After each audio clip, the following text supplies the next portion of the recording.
I am in a good mood now. This has not been the case for the entire day. I got to tell you, you have been slightly more absent in Slack over the last several months, or at least in our little corner of Slack, which is fine. You're a busy man with lots of things to do, but you were very chatty this morning, and if I may be so bold, pretty fired up. All right, so what I had to do this morning was work around some Swift UI bugs. That's never going to put anyone in a good mood. Right. And these bugs involved the handling of in-app purchases. Oh, that's a double whammy, as they say in the business. That's no good at all. Any developers out there who've done in-app purchase testing, like in-app purchase testing is painful. Especially testing subscriptions and the handling of those transactions, it just is very painful. It's very tedious. To do it reasonably well and in a reasonable amount of time, you needed a bunch of test devices. So my desk was like covered in iPhones. I'm like charging them up, booting them up. I have all these lightning adapters everywhere, dealing with all that crap. And then, getting past all the different setup prompts and everything for some of them that needed to be updated and stuff like that. Anyway, so dealing with all that, because the way a lot of this testing works is you can start a purchase and test it out, but then if your app doesn't process that purchase correctly, for you to be able to change something and rebuild it and try it again, you have to either wait 4 hours for all the fake renewals to go through for your annual purchase, or try it again on a totally new device, or erase the device and start over and reset it up. And there are tools to attempt to mitigate this in Xcode. There's a StoreKit debugging thing, which I swear to God. So I opened that. I didn't know this was there. I discovered it this morning as I was searching for alternatives. And I open it up. It's like a little window, and you build and run your app. And this window has nothing in it. It's just empty list. And for a split second when I build and run, Overcast shows up in that list. And then a second later, it disappears. I've had pretty good luck with that, to be honest. Not to say it's perfect by any means, but it typically works all right for me. And if I recall correctly, because I haven't looked at this code in a bit, nothing is in that list, to your point, until you initiate some sort of purchase. So I'm a little surprised that you saw anything flash up for a moment. Oh, that's interesting. Well, so this was with an active, a currently still renewing test subscription, though. So I don't know, if that counts. Yeah, I'm not sure. You're just going to tap it when it appears. You wait for it to appear, and the second it appears, you tap it. It's a little bit of a race. I had the same thing recently when I forget what I was trying to do. I was trying to do something where Apple sends you their own little notification that shows you the little map that says allow, Apple ID thing. You know, that dialog box? Mm-hmm. And I was trying to do a thing. I was trying to do a thing on Windows. Oh, I know what I was doing. I was trying to get iCloud syncing on Windows with the iCloud thingamabobber with it does password sync now. And it would pop up on my phone for a split second, and I spent a while trying to tap that button. It was it seemed like it was long enough that I could get the tap through. It wasn't so fast that they're like, oh, there's no way I'm ever going to tap it. It seems like I should be able to tap it, but I never did tap it. Yeah, I've had a similar problem actually. If you have a modern Mac, if you have multiple users on that Mac, when you plug in a new USB or Thunderbolt device, where in recent OSs you have to approve the prompt. Well, if you have multiple users signed in, there's a good chance you can't approve that prompt. So because what happens is you plug in your USB whatever, and it flashes up on the screen for a split second on whatever you're logged in as and disappears. This is true. I swear to you, this is true even on a single user device. I swear to you, the same thing happens. Not to say you're wrong, not to say that your explanation is incorrect, but I have had USB keys die on me or other USB devices and cables. I'm like, I swear I just used this freaking yesterday. And then I realized, and now some of this is a self-created problem because I have way too many pixels in front of me, but I will realize later that either there is a dialogue that I just did not see that I need to approve, or it flashed up and then disappeared immediately. Yeah. And for me, that happens every time when there's multiple users logged in, no matter whether you're in your main admin user that you use all the time or not. It doesn't matter which user you're in. But as soon as you make one of them when you log out the others and leave only one left logged in, then you can just replug the thing and the dialog shows up correctly and you can approve it. I'm pretty sure there's only one person logged into my iPhone, so I don't know what the problem is there. Yeah. And by the way, like the workaround for that is you just have it like you say, I don't have access to my devices, then it sends you an SMS essentially, which is janky, but that's what I had to do. The upshot of my story was I never could get iCloud password syncing to work. I clicked the little approve thing in the Windows settings screen. It would send me the prompt. I would try to tap it. I would fail. I would tell it to send me an SMS. I would enter the number. It would say, okay, great, thanks for the number. It would spin for a while, and then it would bring me back to the exact same screen that says you should approve passwords. Oh, that's fun. That was kind of a bummer, but yeah. May I derail us from our derailment very quickly? This is still a pre-show. We have not yet railed. Well done. So anyways, I have a request for follow-up, please. When I had my Apple Watch Series 8, I had it set up in such a way that if either my standard, my 99% of my use Apple ID, or my Apple ID for the business got one of those, 6-digit code challenges, my watch would receive it and I could get the code from my watch. I did a transfer or whatever of Series 8 to Series 10. I didn't start anew or anything like that. But something I've done or something it has done has taken that away so that I get the challenge, the two-factor challenge for my personal account on my watch every time, which is what I would expect. But I'm no longer getting it for my business account. And if there's got to be a way to add that like secondary account to like log into iCloud or whatever, just for the purposes of these challenges. If anyone knows how to do that specifically for the watch, because I have it working on like my Mac and stuff, but specifically for the watch, I would love some feedback if you know. How do you have it working on your Mac? Because I only have my personal, like the Apple ID that I'm logged into iCloud with, the iCloud Photos and iCloud Notes, like that's the only Apple ID that I get those Apple branded notifications. All my other Apple IDs, I got to do it some other way. No, it works. If you like the way that the system preferences has the concept of internet accounts you can be logged into, you can log into multiple iCloud accounts and you can then turn off like all of the other stuff about them. On Mac OS, you mean? On Mac and iPhone. So I don't know how it works on the others, but yeah, on Mac and iPhone, because that's how I have different accounts for my developer account versus my personal account. That's how you do that. Exactly. Where is it on the phone? I go to iCloud. I just see my main iCloud. On the phone, I believe it's under Mail or like you have to add an internet account or add another account. It's something like that. It moves around every few years, but yeah, it's there. There's another problem related to that, which is I think I complained about it about a year ago, and they said Apple said they were aware of it. It was the on the Apple developer website. When you go to log in, if you try to log in with a passkey, it will always try to use the passkey of the iCloud account you're logged into and not like one of your other accounts that you actually use for your developer thing. Yeah, you basically can't use passkeys with Apple Developer as far as I can tell. Like, because it never works correctly. Also, while we're on this subject, please, Apple. So when you are logging in to Safari with, to App Store Connect or something with a developer account, and it sends you the 2FA code, it shows the 2FA box on the Mac exactly centered in your screen. You know what else is exactly centered in your screen? The input boxes in Safari that you have to type it into.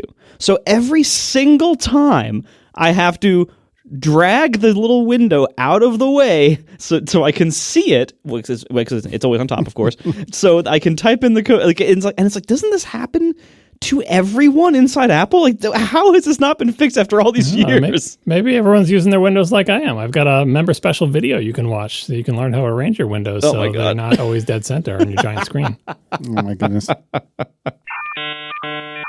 All right, let's re-rail, I guess. So I think we were talking about you doing in-app purchase testing and how that's a nightmare.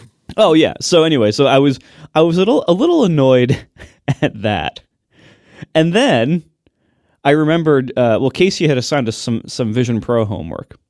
So I get out the Vision Pro.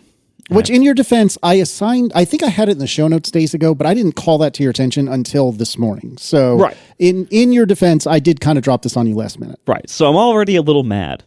Yeah, I'm sorry. That's on me. All right. And then I have to get out my Vision Pro to watch the thing we're going to talk about, the Weeknd video. I put it on, and of course it's dead, because I haven't used it for 2 weeks. Now, why would it possibly have a standby life? I don't know, but it doesn't. Totally dead. So I plug it in, go about my work, 10 minutes later, I go back to it, still totally dead. I'm like, what is going on? I unplug it, I replug it. There isn't like the little orange light that lights up on the battery pack when you plug it in. That's really hard to see and really hard to decipher its signals. That orange light was not turning on at all. So there was like no LED on the battery. I'm like, what? I'm like thinking like I'm getting so mad. And this is when I start chatting in Slack with you guys. I'm like, I hate this effing thing. Like, like with respect, I'm not sure it was as much chatting as it was venting, which is a service that we provide to you. But and it did sound a lot like my daughter venting about the same thing. But you had the knowledge that my daughter did not have, and yet you were still angry. My understanding after the discussion, and you can correct me if I'm wrong, is that what you're mostly angry about is that this device has bad standby powered usage. You don't use it for very while. It's got a full battery. It's sitting in your drawer. You feel like sitting in a drawer with a full battery for 2 weeks, when you pick it out, it should not be so dead that it needs to be charged for a while before it will boot. Yeah, and more than 10 minutes. Like that's before it will even start to boot. Like to me, like the Vision Pro, and from day one, the Vision Pro has always had horrendous standby battery life. Like it basically is always on. Like, it has like the 2 hours ish of battery life, like when you are using it. As far as I can tell, it basically has 2 hours of standby life. And every single OS version, it comes out and people are like, oh, it's better now. And every single time I believe it. And then I try to ever use it for anything and it's dead. Always dead. Usually it's so dead that I have to eventually disconnect the power cord from the headset, which is basically like unplugging a desktop. Like just disconnect it and reconnect it. It's not, because a lot of times it won't even boot even after it's charged. It's just, Let me do a PSA though, by the way, for the people who don't know what you know and what my daughter now knows and will soon forget. If you have an Apple device that has a battery, and the battery discharges down to nothing, like you leave it in a drawer or you just let it, you use it until the battery runs out or whatever, and it's been like that for a while and you really drain it, very often you will need to plug that device into its power adapter or into a charger or whatever kind of device it is, and still it will not turn on. If you're lucky and it's like an iPhone or an iPad, it will show a picture on the screen that shows like a little battery with like a little red progress bar kind of indicator in the batteries trying to indicate to you, hey, I don't have enough battery power. But if you're unlucky and it's a Mac or apparently a Vision Pro or some other device, you will plug in your MacBook Air, which in my daughter's case, and she's like, I plugged it in, nothing is happening. Is the adapter broken? Is something wrong with it? Why won't it turn on? It's literally plugged in. Why won't it turn on? And the answer is it is doing something. Most of the time it is doing something. You might have to leave it plugged in sometimes for hours before it resurrects itself and is ready to boot. And maybe it was better in the days when there was more glowing lights all over the thing, so you could tell, I can tell it is getting power based on the little LED, hardware LED changing by where you plug it in, or the little glowing ring. Remember the ones that had a kind of glowing ring around it for the old PowerBooks or whatever? Anyway, nowadays with USB-C, you plug it into a power adapter and nothing happens. So if that happens to you and you're sure that the power adapter works and the outlet it's plugged into is powered, it may be that you just need to let it sit there. And how long do you need to let it sit there? 10 minutes, an hour. I've sometimes had to have the thing sit there for multiple hours before they're ready to turn on. So be aware that's a thing. It can save you a trip to the Apple Store. You do have to find some way to check that the outlet and the adapter work. So find some other device so you can test that they work. And you have to make sure the adapter is the correct wattage to actually power your device or whatever. But yeah, Vision Pro apparently doesn't show you anything when that's happening. It just sits there until it's good and ready, and then it boots up. Yeah, and maybe it might boot up. You might have to unplug the thing from the thing, and it's just like and to be fair, that everything you just said applies to almost everything with lithium-ion battery. That's just how batteries work. Like that's just how when a battery gets very discharged, sometimes it's actually just dead forever. If it's very discharged for a long time, but I think this brand new device that has no cellular modem should be able to last in idle standby use for 2 weeks. I don't know. I think you're asking a lot. I don't think it should be so dead after 2 weeks that it literally can't power on for like 15 minutes after you plug it in. Like that's crazy. And by the way, remember before we were talking about like Adam's laptop and working without a battery? I do wonder how that squares, because we got some feedback that said, oh yeah, Apple laptops can work without the battery as long as you plug them in. But I guess when there's a battery in there, it doesn't like bypass the battery and power the entire laptop off the adapter, or maybe it can't power the laptop off that's the whole point of the feedback. They said, oh yeah, if you take out the battery, they'll work fine as long as you keep them plugged in. But when the battery's in there, plugging it in does not let you boot immediately. So there's some nuances there that I don't understand yet. Yeah, and the Vision Pro, I think all bets are off when talking about the Vision Pro because it's such a weird and obviously half-baked product. Like it's so like, okay, I know there are people out there who like it. We'll get to this later, but it's a crap product. Oh God, I'm so mad that I own one. Just because it didn't last for 2 weeks in the drawer, I think this is a harsh judgment based on. Yeah, because it isn't just that. It's like it's how it behaves in this like iPhones and Macs behave so much better in this context. No, the Macs don't. The Macs just show a black screen and have your kid calling you on the phone saying, "Why isn't my laptop turning on?" I have to explain to them that it really is doing something. I swear. The good thing is, once I did get the Vision Pro actually powered on and booted, I told it to do a software update because it was going from 2.0 to 2.1 or whatever, and it just sat there and spun forever. And then I came back. I'm like, okay, what do I do? I guess I'll take it off, set it down, come back a couple hours later, put it back on, check on it, still spinning. You just mime Control-Alt-Delete with your fingers, and it will see your fingers doing that, and it'll reboot itself. Literally nothing I've ever tried to do on the Vision Pro has been like a huge success. Like everything is like this. Either this didn't work, or it sort of worked, or this is the promise of or a demo of something that could be good later. I do understand your frustration, especially since you were in a bad state of mind. Yeah, I'm just mad from store kit testing, I think. I totally get that. But that being said, I think you might be a little unnecessarily harsh on the Vision Pro, but that's okay. I don't blame you for your anger. I think even if it's misplaced, I can kind of understand that too, but I think maybe it's not so bad. So let's shelve that if you are content-ish for now. We have some administrivia. We have a new ATP member special. Now, if you are one of the people who joined as a member for the recently finished merchandise sale, which, by the way, we got plenty of people reaching out saying, "Oh, I missed it. This is why I make the announcements over and over again." It happens every time. It always happens every time. But anyways, thank you to those who did buy merch. We appreciate you. But for all of you that are members, we have a new member special. John, would you tell us about it, please? We went back to ATP Movie Club. That's actually how we kicked off the member specials with a series of 3 ATP Movie Club episodes. Haven't done one in a long time, and we were trying to decide what kind of movie to do. I think it was Casey who actually suggested maybe we should do another Studio Ghibli movie. We've done one so far, and now we've done a second one. It's Kiki's Delivery Service. Quite a change of pace from our normal tech topics and other stuff, but, maybe in line with our domestic workflows episode.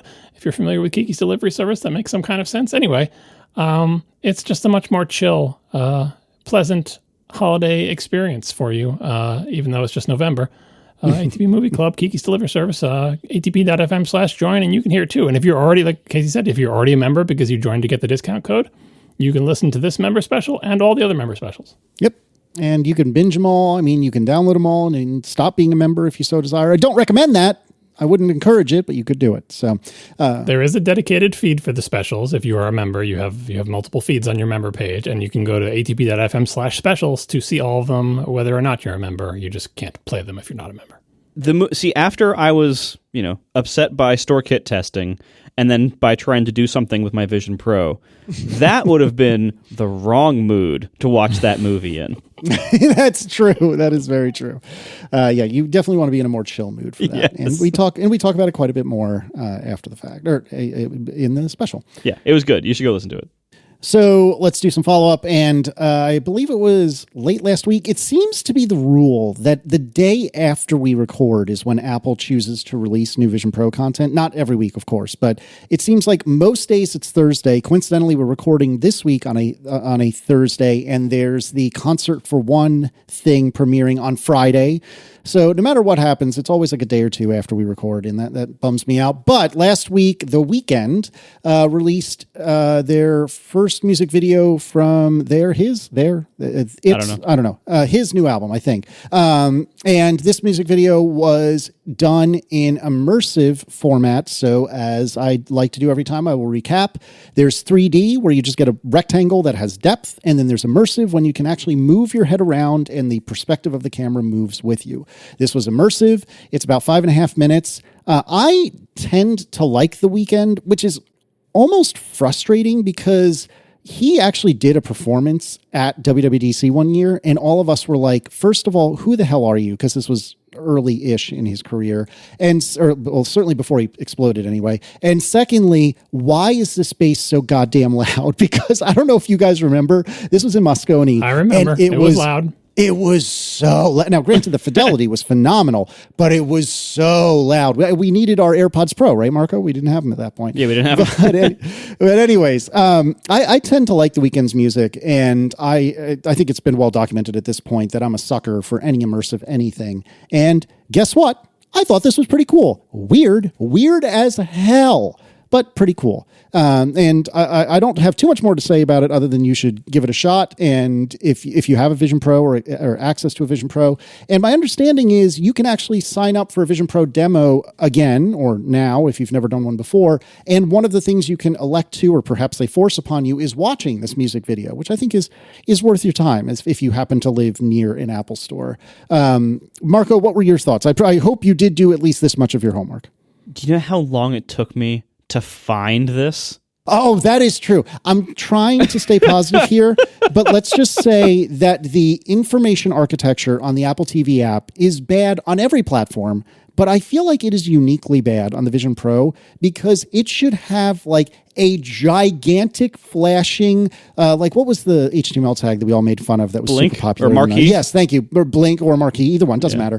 It should be both of those in the Apple TV app. Here is where you get immersive crap from Apple. Right here, pointing. There should be 1,000 arrows at different like depths and whatnot, all pointing to the button you're supposed to tap or pinch or what have you in order to get to the immersive content. And it is usually one of the small items front and center on the Apple TV app, but it is never where I expect it to be. So hard agree on that one. Very frustrating. But anyway, so hopefully you did eventually find it.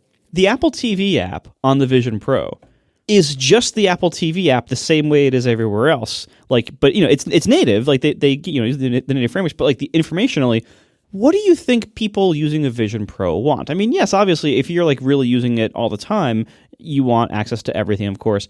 It has one of those little sidebars on the left side where it has like the 5 different things.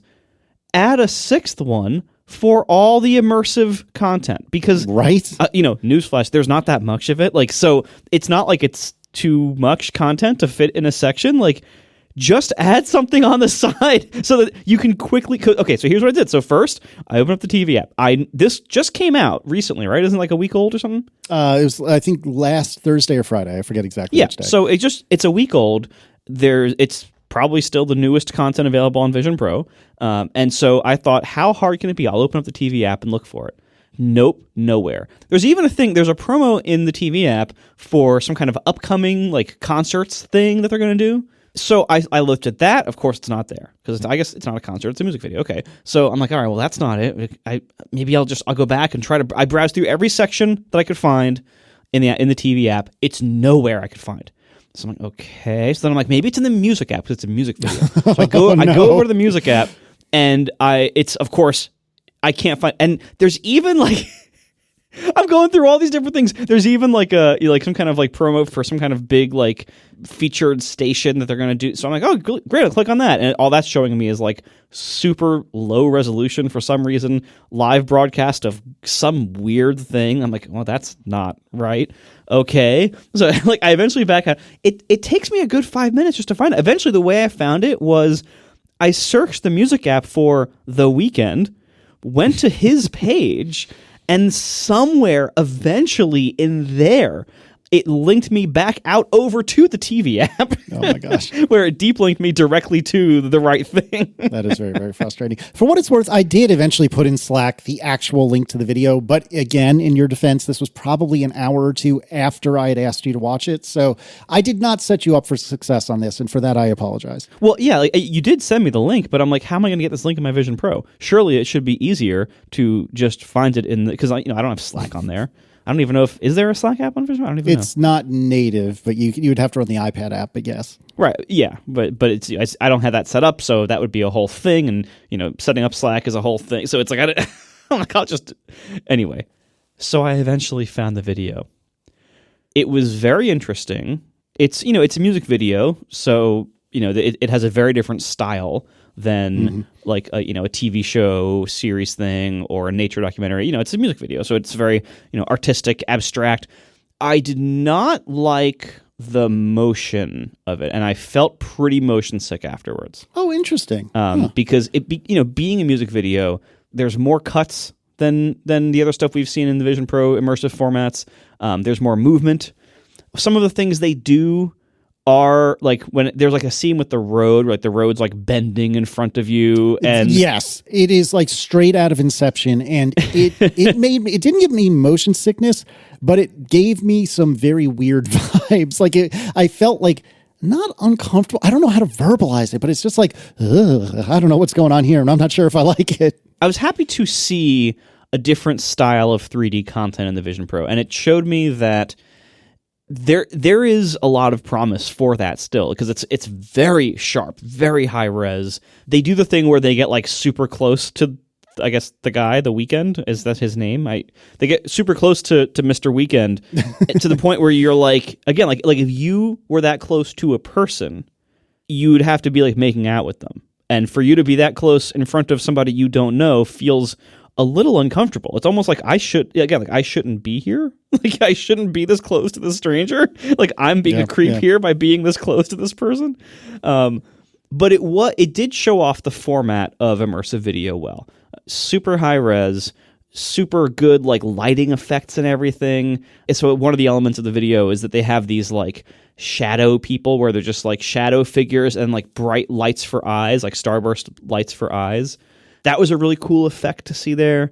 There were a couple of scenes where you have like a first-person view of what basically amounts to a car chase, but like with an ambulance in front of you, and so you're like going back and forth on the road, and so it's like you're like looking through this 3D car chase, and so it's almost like showing you like here's a demo of a bunch of different types of scenes that immersive video can show you, and it's really cool, and it's very realistic, and it does feel like being there.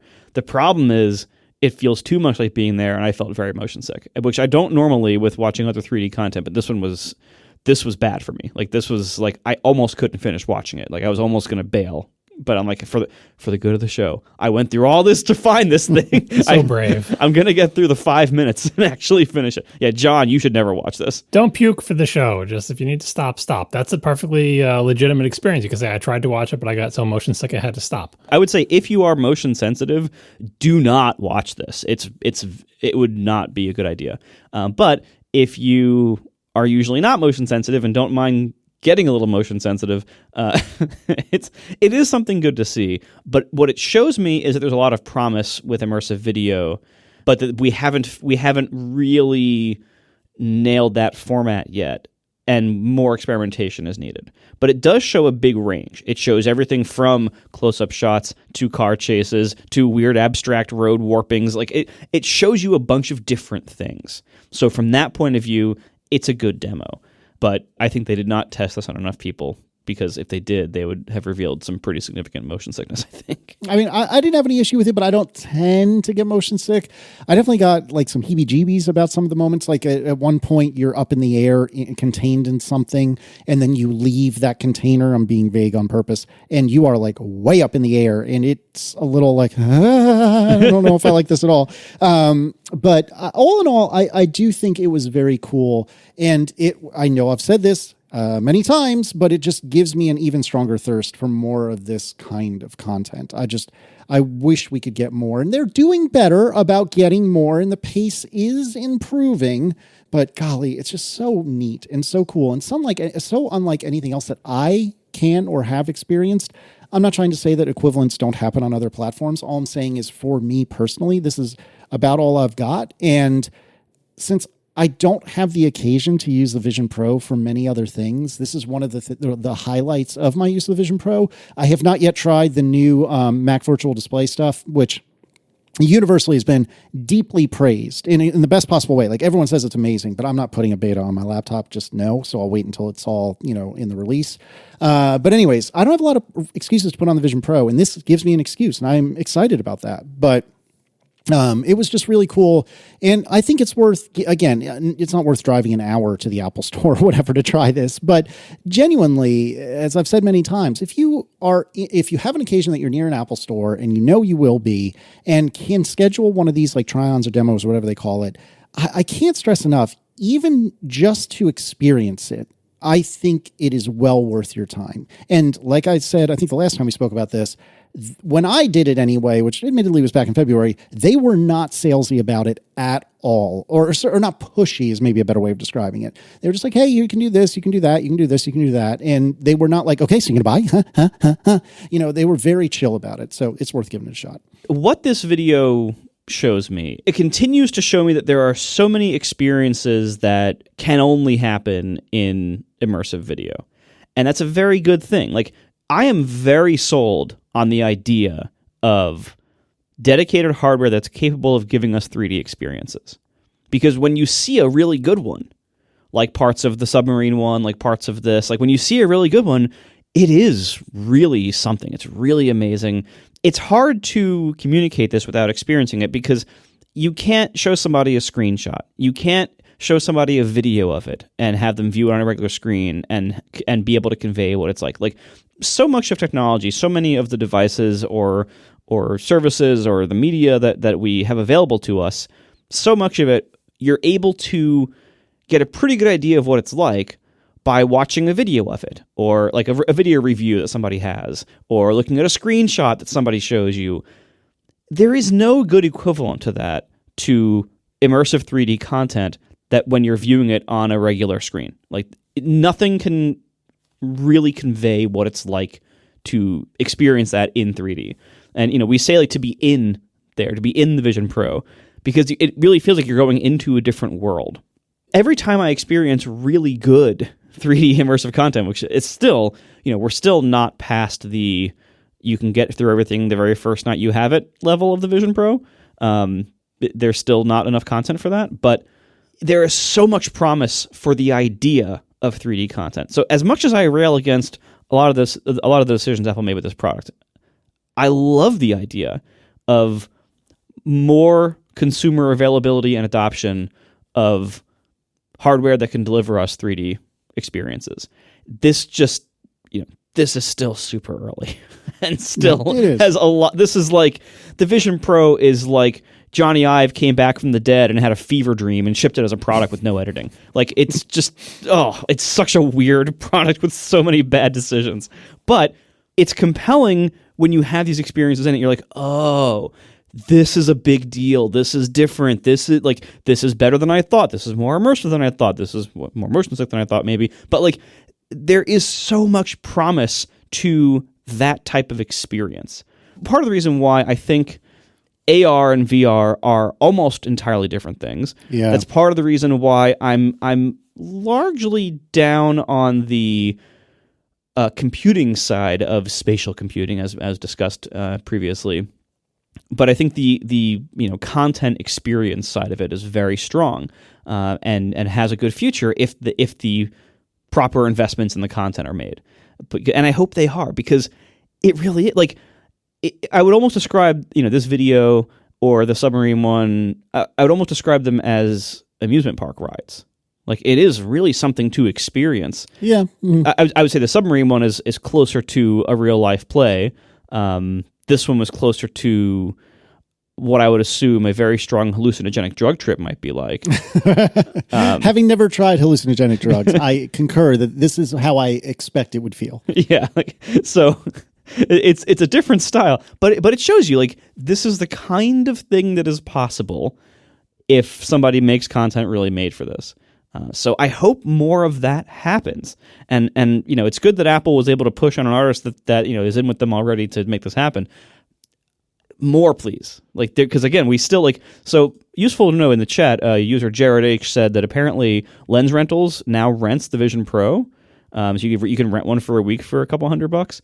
You don't need to rent one for a week. I'd say you can rent a Vision Pro for 3 days and get a very good idea of everything it can do for you. The first day, you can go through all the content. And then the second day, you can actually, you can sign in as yourself and put all your stuff in it and, try out some apps and try to do some productivity, try the Mac mode. you can do all of that in a 3-day rental, I think, pretty easily if you want to save some money.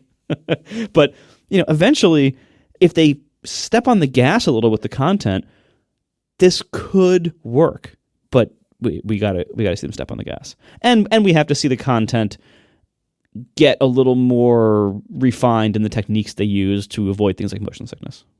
So I was looking at the trying to find the Lens Rentals link to put in the show notes. I don't think they've ever sponsored the show, but I haven't been a patron of theirs in a long time. But I have really, really liked their services in the years that I have used them several years ago. But anyways, yeah, me too. Q&A for Apple Vision Pro 256 gig. First item: why is the battery life so short? I just no notes, no notes. We are brought to you this episode by Squarespace, the all-in-one website platform for entrepreneurs to stand out and succeed online. Whether you're just starting out or managing a growing brand, Squarespace makes it easy to create a beautiful website to engage with your audience and sell anything you want, from products to content to time, all in one place and all on your terms. Squarespace is such an amazing platform. I've used it and I've recommended it to so many people, and they've used it for so many different things. My wife uses it for her business. My entire village uses it for all of the village website. Like, it's an incredible platform, and they have amazing business features these days too. So they now have Squarespace Payments, the easiest way to manage your payments all in one place. Onboarding is fast and simple. Get started in just a few clicks. Start receiving payments right away, and your customers get more ways to pay you than ever with popular payment methods like Klarna, ACH Direct Debit, Apple Pay, Afterpay, and ClearPay. And as these things get added over time and get popular over time, Squarespace is always right there to support them. So it's great for all the payment support for your business. They also have new design intelligence. This combines 2 decades of industry-leading design expertise with cutting-edge AI technology. So they empower anyone to build a beautiful, more personalized website tailored to their unique needs and craft a bespoke digital identity to use across your entire online presence. It's so great. I can't fit it all in one app, but check out Squarespace today. You can try it in free trial mode, and you can actually build the site and see how it works for you. Go to squarespace.com to start that free trial. Build the entire site in trial mode. You don't have to pay them anything. You can see how everything works, see how put in your business info, make the template how you want it to look and everything. You can try it all without giving them anything. When you're ready to launch, go to squarespace.com/ATP to save 10% off your first purchase of a website or domain. So once again, squarespace.com for a free trial, squarespace.com/ATP for 10% off your first purchase. Thank you so much to Squarespace for sponsoring our show. So we got a lot of feedback and appreciation for John's tip, which I was aware of, but Marco was not, about, hey, if you're dragging something on Mac OS and you say, oh, just kidding, you can actually hit escape in order to cancel that drag. And I don't remember how I stumbled upon this, but I did. It's been something I do constantly. And Marco was one of the lucky 10,000 that didn't know that day, and now he knows, which is great. But we had some feedback about alternative methods to cancel drags. John, do you want to take us through this?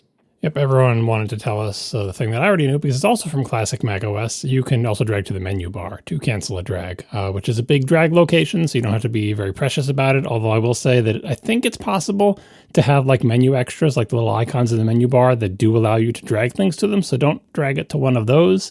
You kind of just have to find a safe place in the menu bar. But anyway, that's another thing from classic Mac OS that was like an easy to hit drag destination that will let you cancel a drag.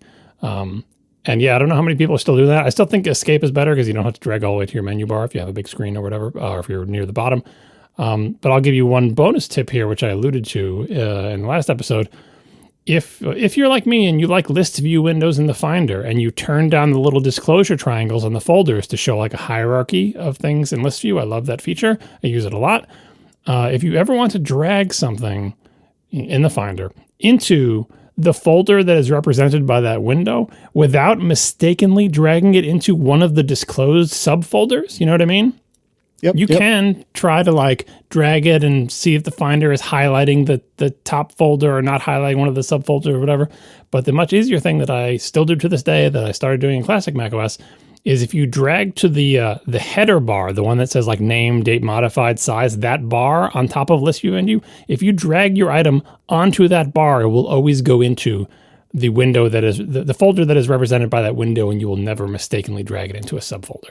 That one's a little bit more nuanced than hitting escape or dragging to the menu bar, but it is very useful if you use list view windows and you don't want to be fidgety with them. Good deal. M4 versus M4 Pro, the Mac Mini SSDs are a little bit interesting. So Thor Johansson writes, while I don't have access to two Mac Minis to compare them, the behavior from all previous Apple Silicon Macs would suggest that the M4 Mac Mini 512 gigs is using two 256 gig chips, while the M4 Pro Mac Mini 512 gigs uses four 128 gig chips, and that the M4 Pro is also providing wider bandwidth to effectively utilize the extra chips. So the M4 Pro might have far greater read-write speeds than the non-Pro. Yeah, if you're trying to figure out why would two SSDs that are the same size in the same, Mac Mini, the only difference being the SoC, why would they be different speeds? And apparently the Apple has done this in the past. I haven't seen a teardown to confirm this, but it seems plausible. Like basically, if you have an M4 Mac Mini and an M4 Pro Mac Mini and they have the exact same size SSD, why should they be different speeds? And the answer is the Mac Pro might just have twice as many chips on it, and of course you can read and write those in parallel, so it gives it a speed boost. And yes, the M4 Pro may have slightly better bandwidth to the SSDs as well. So that is the plausible and likely explanation. Quinn, friend of the show, Quinn Nelson, did a video with regard to the Mac Mini, and Quinn tried to build a $600 PC to match the performance of the $600 Mac Mini. You got to read his quote. That's why I put it in there, because I thought he did a good job of saying it in a zingy way. All right. Well, Quinn says the following, which I'm being told in my ear that I should read. Quinn says, I tried to build a $599 PC to match the performance of the $599 Mac Mini. Size and efficiency be damned. I could not do it. You cannot build a better PC for $600 using new parts, period. But the Mac Mini is only a good deal if you leave it as is. And there's a 10-15 minute video on it, which, as with most, if not all of Quinn's videos, is very, very good and is worth your time. Yeah, so that middle sentence there, this is a moment in time worth noting. Here's Quinn saying, you cannot build a better PC for $600 using new parts.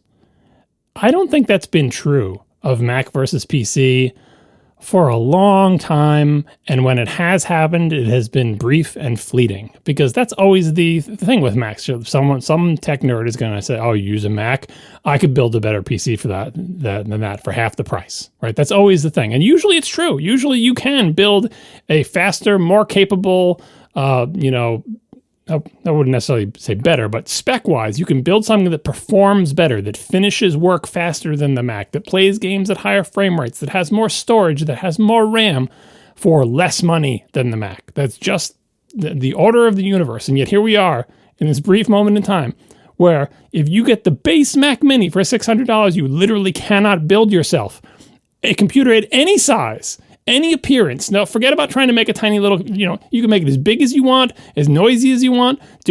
Quinn even said, forget about Thunderbolt. I'm throwing that out the window too. None of those fancy Mac buses that no one cares about. Just a plain PC. I don't care about the I/O. $600. Can you make something that beats the Mac Mini in GPU and CPU and multi-core and anything? And the answer is you cannot, which is pretty amazing and shows how amazing Apple Silicon is. But as Quinn points out, the second, he emphasizes this with the same word in the video, the second you touch any options on that Mac Mini configuration page, you totally lose the price advantage. You touch anything, add more RAM, add more storage, like maybe not add 10 gig Ethernet, but maybe even adding 10 gig Ethernet blows it. The second you add anything to it and go up to a non-base model, then the PC, you can get something much cheaper and faster, which is a shame. But it is worth noting that for this brief moment in time, there is a Mac that is the best buy in terms of performance, not in terms of aesthetics, not in terms of size, not in terms of power usage, nothing. In performance. It's amazing. What a day to be alive. I mean, and this just shows, a lot of times Apple's base models are pretty good values compared to almost anything, compared to their own products or other competitors' products.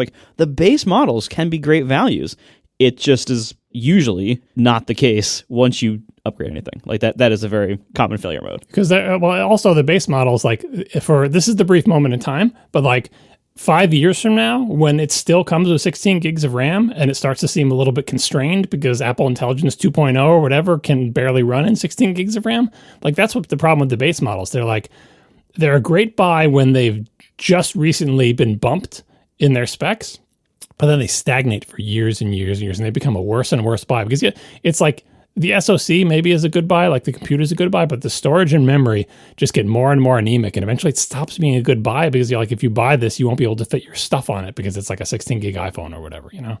Yeah. And I think part of Apple's whole revenue and profit margin strategy is like they are willing to eat into their margins a little bit when the product first launches, and then they'll sit on those specs as long as possible so that, yeah, it's a really good competitive deal, and they might get less margin for the first few months that something's out, but then, you know, over time throughout the life cycle of that product, when it's not getting updated, it becomes a worse and worse deal for us and a better and better deal for them. And so if you pay attention, you can get pretty decent deals when you do things like jump on something right after an update where some important spec has been updated well, like the RAM has here. So you can get better deals, but the availability of them goes in cycles with the product lifetimes. So speaking of good and bad deals, John, it looked like you wanted to talk about storage pricing. Yeah, I mean, it's the same topic we were just touching on with Quinn. You know, as soon as you touch those options, it becomes a bad deal. And we've been harping on it, but there was 2 good Reddit posts that I thought were funny on that topic. First one is, what do you get for your money? Option A, upgrade your Mac Mini to 2 terabytes of storage. Option B, for the exact same amount of money, you can get a PlayStation 5 Pro, which comes with 2 terabytes of storage and also $100 cash. And let me tell you, the 2 terabytes of storage that comes with the PlayStation, first of all, with the Mac Mini upgrade, you're only upgrading 1 3/4 of a terabyte, right? Because it comes with 256 and you're upgrading to 2 terabytes. So you're adding 1.75 terabytes. You know what I mean? So you're not even buying a full 2 terabytes, and that costs $800. For that same $800, you can get 2 terabytes of storage in the PlayStation 5 Pro, and PlayStation 5 has fairly strict requirements for the SSDs you have to put in it. The minimum spec is 5,500 megabytes per second read-write for the PlayStation storage. So this is not crappy, like, oh, it's not the same storage as in the Mac Mini. It's probably as fast or as faster than what you have in the Mac Mini. Of course, you get an entire PlayStation 5 Pro. Not PlayStation 5, the PlayStation 5 Pro, the $700 one that just came out. And then you get $100 cash back. So, Apple's prices make no sense. Maybe you could buy a PlayStation 5 Pro with 2 terabytes of storage and get the $100 cash. And well, I guess you have to desolder the chips and never mind. And by the way, the PlayStation 5 Pro does have an M.2 expansion port in it as well. And then the second item, this is also from Reddit. It is a fairly confusing chart that somebody made, but it does show some interesting stuff here. So it's showing Apple versus market SSD prices. And here I think they did a little bit of a cheat by not considering the quality and speed of SSD chips that Apple uses versus like market prices. Because when people try to compare market prices, like, this is how much a terabyte costs. Well, what terabyte? A terabyte that gets how much read-write speed? You can buy a slow terabyte for less money than a fast terabyte. But setting that aside, what it's basically showing here is, this is a chart from 2013 to 2025, and it shows storage prices going down over time, which we've all experienced. SSD storage prices since 2013 have gone down over time. You can get more storage for less money. It's a fairly sharp curve. And then on the same graph, there are a bunch of lines for Apple's products and the storage pricing associated with them. Starting with the 2011 Mac Mini, which was $300 for 256 gigabytes, or $1,200 per terabyte. And the Apple product lines, like Marco was alluding to before, are completely horizontal. Their price never goes down.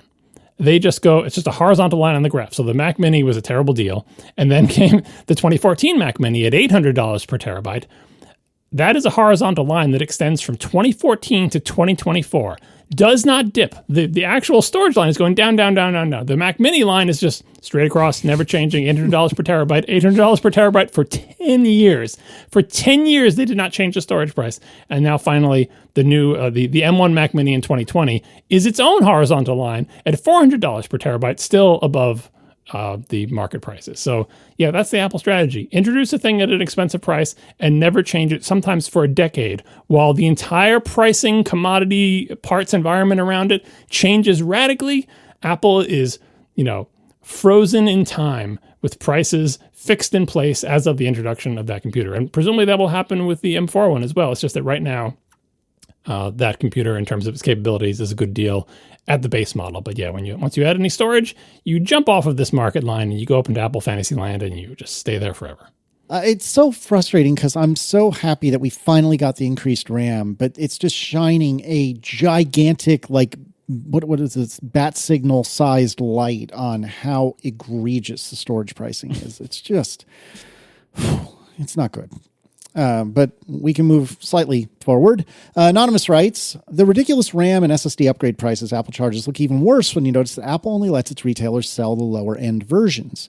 Want to future-proof your MacBook Pro by getting a 2 terabyte SSD? That's only available from Apple directly, so Apple keeps 100% of those ridiculous upgrade charges, making their margins even higher compared to the versions that are also sold by third parties. I did not know that. This is something I didn't think about, but we all know the whole deal of Marco experiences this because he very often needs a computer in a hurry because he's Marco. If you go to the Apple Store, they have a certain fixed number of here are the fixed configs we have in stock, and there's usually the base one and then a better one.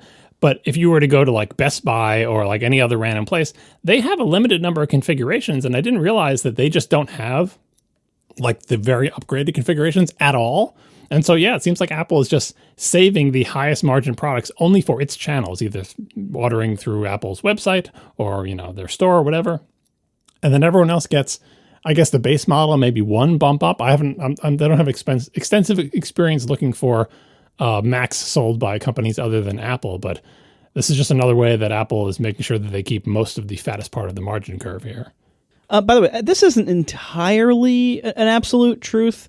There are certain retailers that seem to have really good relationships with Apple and maybe sell a bunch of stuff to high-end customers. Like B&H, maybe? Yes, I was going to say B&H is a good example. B&H usually has... So, even, when you go to Apple stores, there's always, whatever base configurations they have on the Apple website. There's usually 3 per computer family or used 2. To be good, better, best. Right. So whatever base configurations they have, every retailer that does any kind of volume will have those configurations. But usually, if you ask an Apple store, if you go to an Apple store and say, I need something today, what else do you have that's higher than these? They do stock other configurations, usually, but not every configuration possible. So it's all right, well, if you want the 4 terabyte SSD, you might need to upgrade to 64 gigs of RAM to get it that same day in that store or whatever. But they do stock usually a couple of higher end configurations that are not listed on the website in Apple stores. Well, if you go to a retailer like Best Buy, usually they will have those, or Best Buy or B&H, usually they will have some of those in stock. And if they are running any kind of discount or special, oftentimes, if they'll take $100 off for some kind of sale they're running, oftentimes that will apply to those high-end configurations also. So I have seen higher-end configurations discounted by resellers before. It's not as common, and you can't get every configuration you want, but they do exist. All right. And then we got some news, I think around the time we actually recorded last week, but allegedly the M4 MacBook Pro just started quietly using quantum dot display tech, which I was not aware of. So reading from Mac Rumors, the M4 MacBook Pro models feature quantum dot display technology, according to display analyst Ross Young. Apple used a quantum dot film instead of a red KSF phosphor film, a change that provides more vibrant, accurate color results. And apparently, John, interrupt me whenever you're ready, but apparently quantum dot was a thing for a long time, and Apple was aware of it but refused to use it because there was an element in there, I forget which one now, that apparently is not easy to recycle or not easy to come by without really getting it from really terrible places. And so they said, no thanks. But now you can do this quantum dot stuff without that whatever element it was. And so they're like, hell yeah, let's do it. I'm not sure if the environmental reason was the main motivation, since Apple seems very far behind in a lot of display stuff. But just to clarify on the quantum dot thing, so we'll put a link in the notes to Ross Young's post about this, and he's got little spectrograph images showing the red, green, and blue wavelengths of light emitted by the subpixels in a display. These graphs are something that's very familiar if you watch a lot of TV reviews or any kind of monitor with RGB pixels.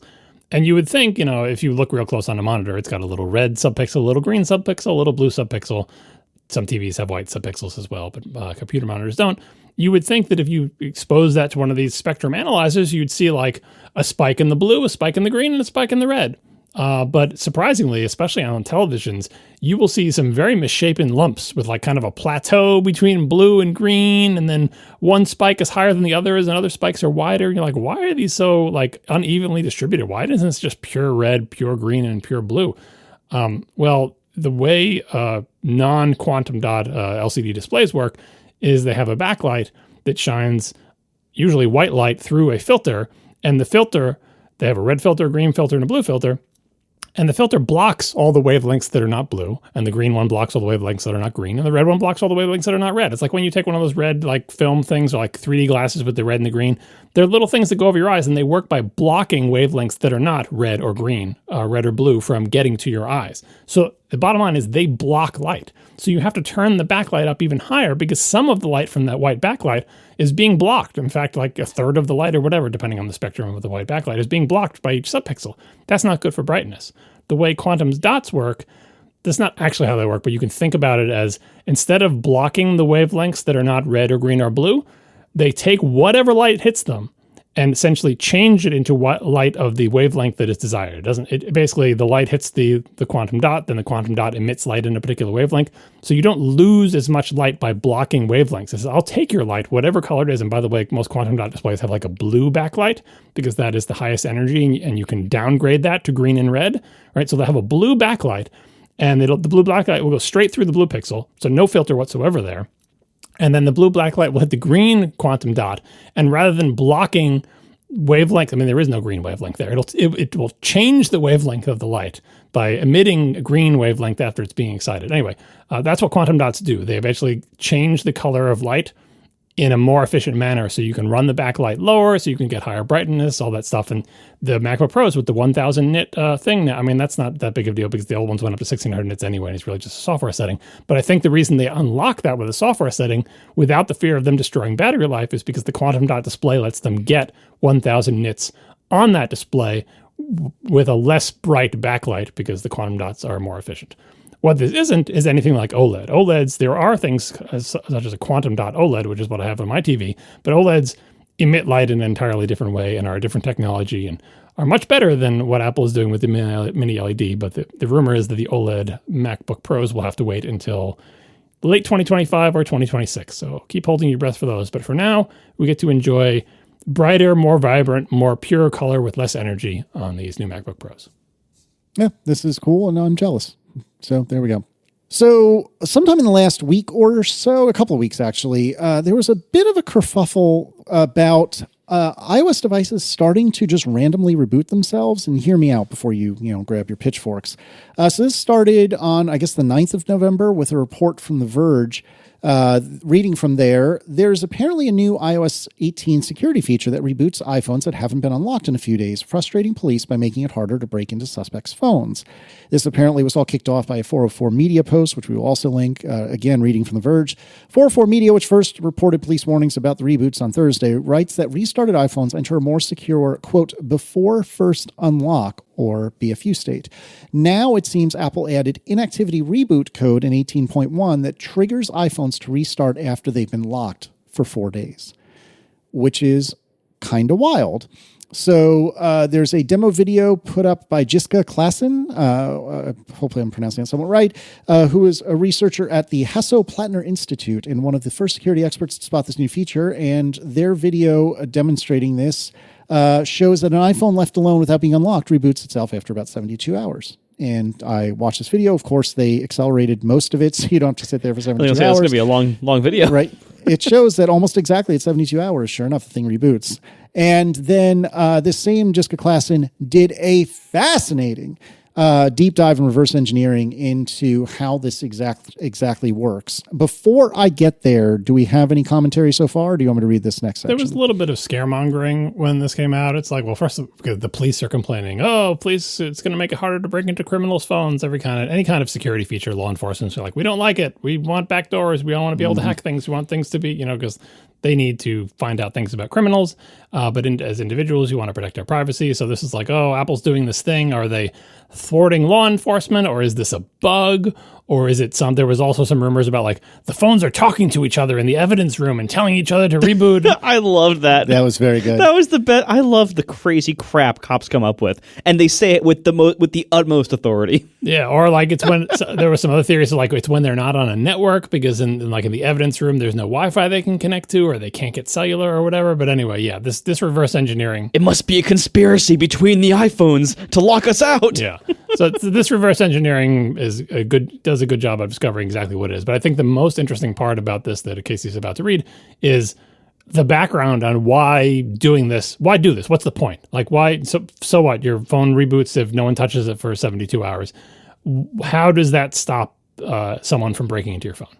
I'm sorry to derail us just a little bit, but Tom H in the chat said they don't need to bring this to the Vision Pro because it already has another way to reboot long before 72 hours. I'm sorry, it was too good. I couldn't help myself. Again, Marco had it in his drawer for 2 weeks, not 3 days. Trust me, it won't last 3 days. Yeah, well, probably not. You can run that experiment. We'll see. So going back to Jessica Klassen, this is a bit of a long passage, but it is worth reading. Did you know that entering your passcode for the first time after your phone starts is something very different than entering it later to unlock your phone? When initially entering your passcode, this unlocks a key store in the Secure Enclave Processor, or SEP, that encrypts your data on an iPhone. The state before entering your passcode for the first time is also called before first unlock. Due to the encrypted user data, your iPhone behaves slightly differently to later unlocks. You'll see that Face ID and Touch ID won't work and that the passcode is required. But there's more subtle things you might notice. Since Wi-Fi passwords are encrypted, your iPhone won't connect to Wi-Fi networks. If your SIM is not PIN protected, your iPhone will still connect to cellular networks. That means technically you can still receive phone calls. Yet if you receive a phone call, even if that number's in your contacts, the contact name won't be shown as the contacts haven't been decrypted yet. Similarly, when you receive notifications about new messages, you'll see that you got messages, but you won't see any message previews. In the after first unlock state, or AFU, user data is decrypted. You can imagine this is like a key safe that is kept open while iOS is running. Even when you see a lock screen, certain keys remain available to the operating system. This way you can stay connected to Wi-Fi networks and receive message notification previews even when your phone is locked. While it's more convenient, the AFU state is more susceptible to attacks. An attacker who can somehow bypass the lock screen can get access to the decrypted data on the iPhone.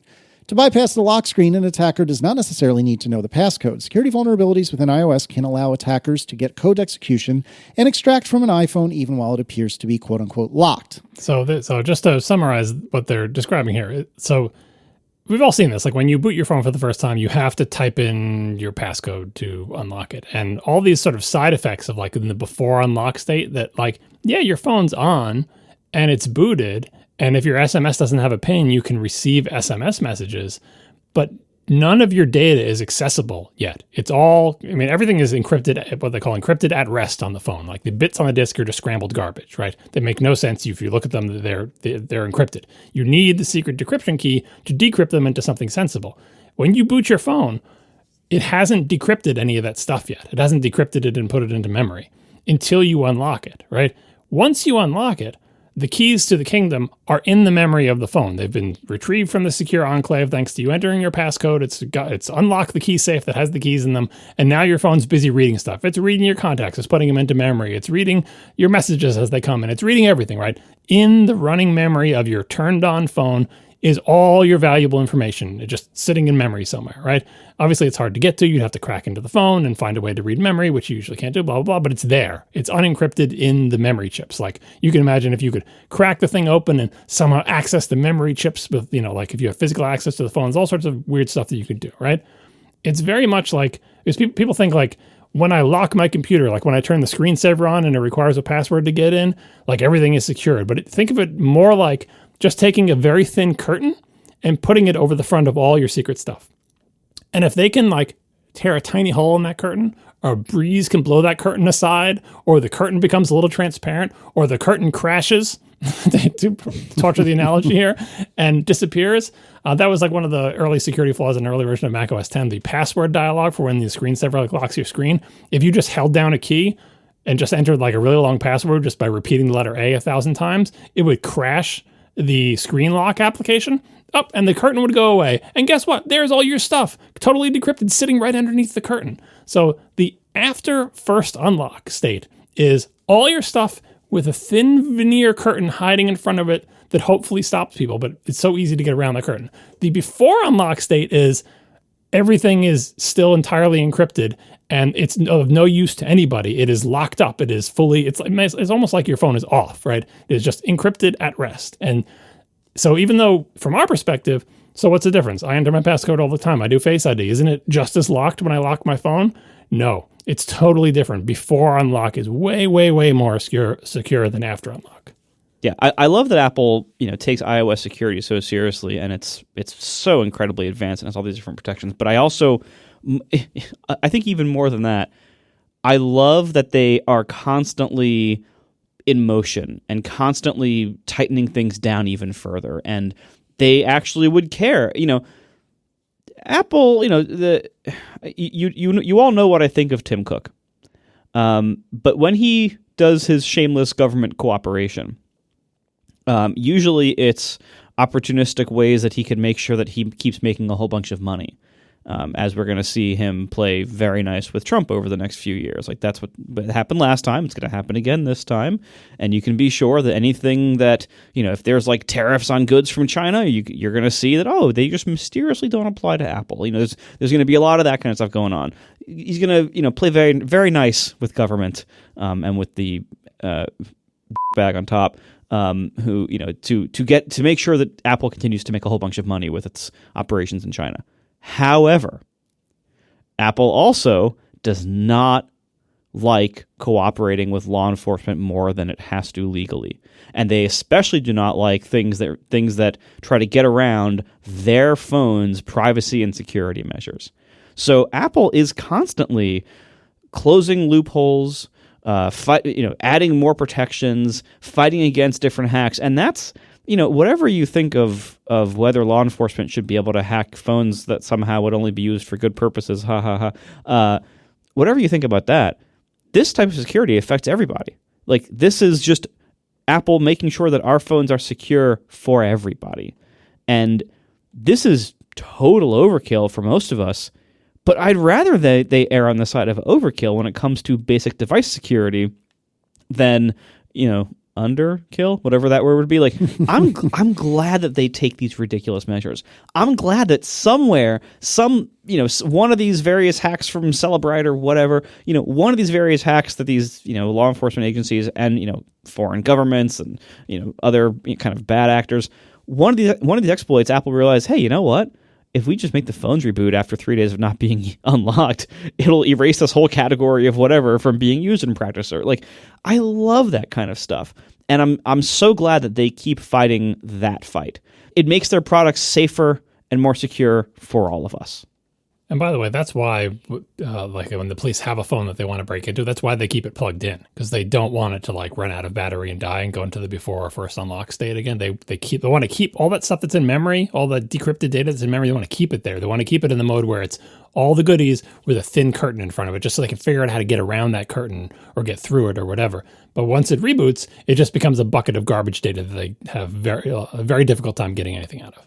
Yeah, and because a lot of times there's like processes. It's like, we have this phone, keep it alive, keep it booted, keep it powered on until we can get, do they get warrants? Really? Probably not. But it's probably more like until we can get like the hack machine from Celebrite or whatever to plug this thing into that, maybe like the entire agency and the entire state owns one and they have to like wait for it a few days. Like now it'll put some pressure on their tactics that probably should be and maybe are illegal. Like again, it protects all of us, and this is a good thing.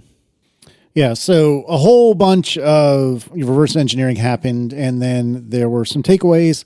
And reading from Jessica's post, turns out the inactivity reboot triggers exactly after 3 days or 72 hours. The iPhone would do so despite being connected to Wi-Fi. This confirms my suspicion that this feature had nothing to do with wireless connectivity.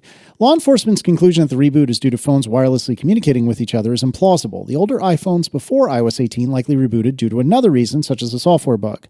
Security-wise, this is a very powerful mitigation. An attacker must have kernel code execution to prevent an inactivity reboot. This means that a forensic analysis must be able to delay the reboot for the actual data extraction, but the initial exploit must be run within the first 3 days. Inactivity Reboot will change the threat landscape for both thieves and forensic analysts, but asymmetrically so. While law enforcement is under more time pressure, it likely completely locks out criminals from accessing your data to get into your bank accounts and other valuable information stored on your iPhone. Yeah. It's not just law enforcement that wants to break into your phone. If someone steals your iPhone, it is much less valuable to them if this thing is locked and they can't resell it. If they can somehow figure out an exploit to get into your phone in an unlocked state, they can harvest all your information, try to get your passwords, get access to your email account, reset your passwords, drain your bank account, all that good stuff, which is another reason if you're worried about your phone being stolen or taken or hacked into, don't just lock it. You can shut it down and put it into the before unlock state. So yeah, this is a good feature, and this is the type of thing that Apple does without really announcing, but it's just one more move in the cat and mouse game. And this is another reason, if you care about this stuff at all, to always up the update to the latest OS, because the cat, in this case, the hackers are always finding exploits, but then Apple closes them. They find more, than Apple closes them, and on and on and on.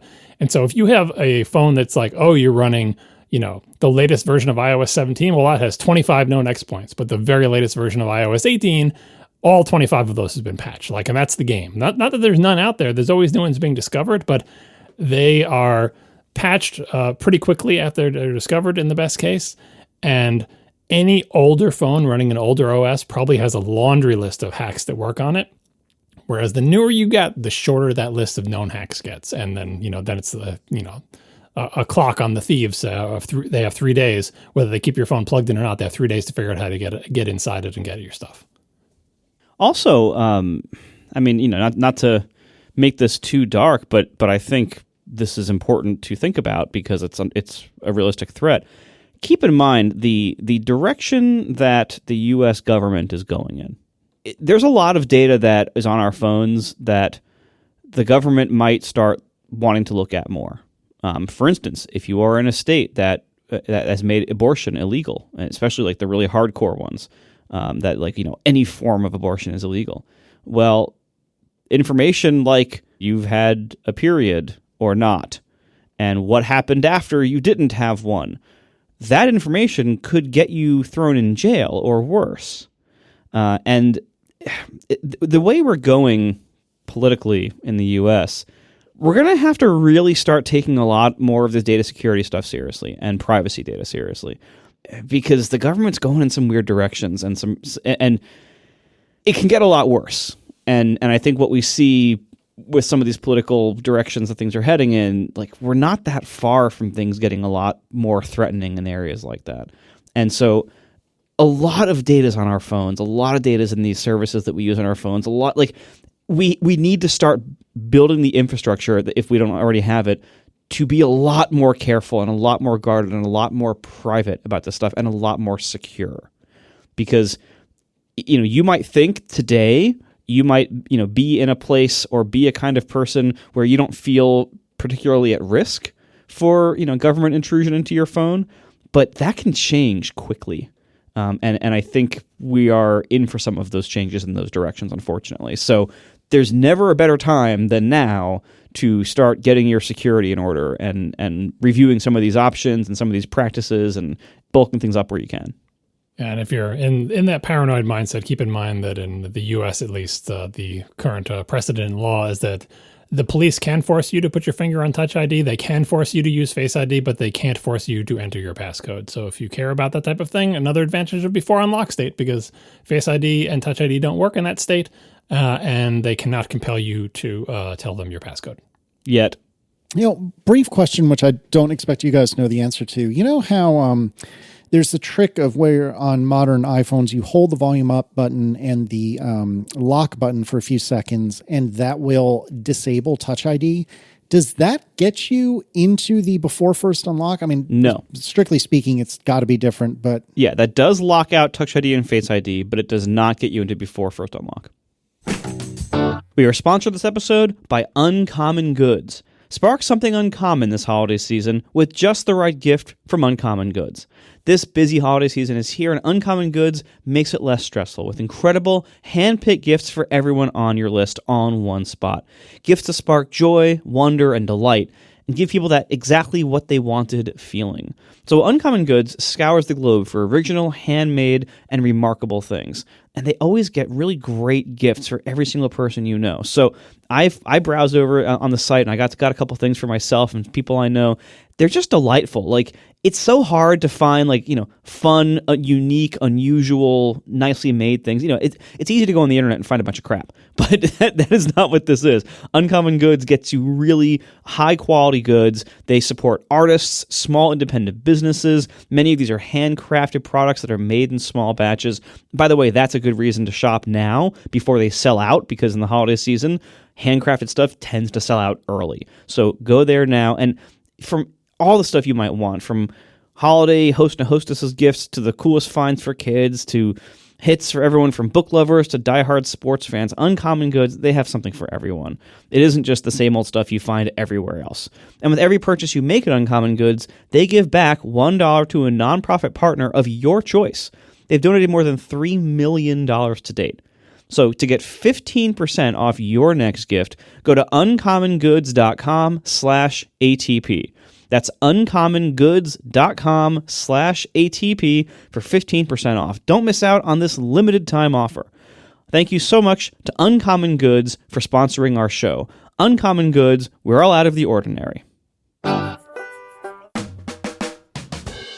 Let's do some Ask ATP. And MR writes, can you guys explain how an M4 Ultra is expected to outperform or compete against an NVIDIA 4090 when an M4 is just a tiny chip with a small heatsink, while the 4090 is a triple slot GPU, weighs over a kilogram, and consumes around 400 watts of power?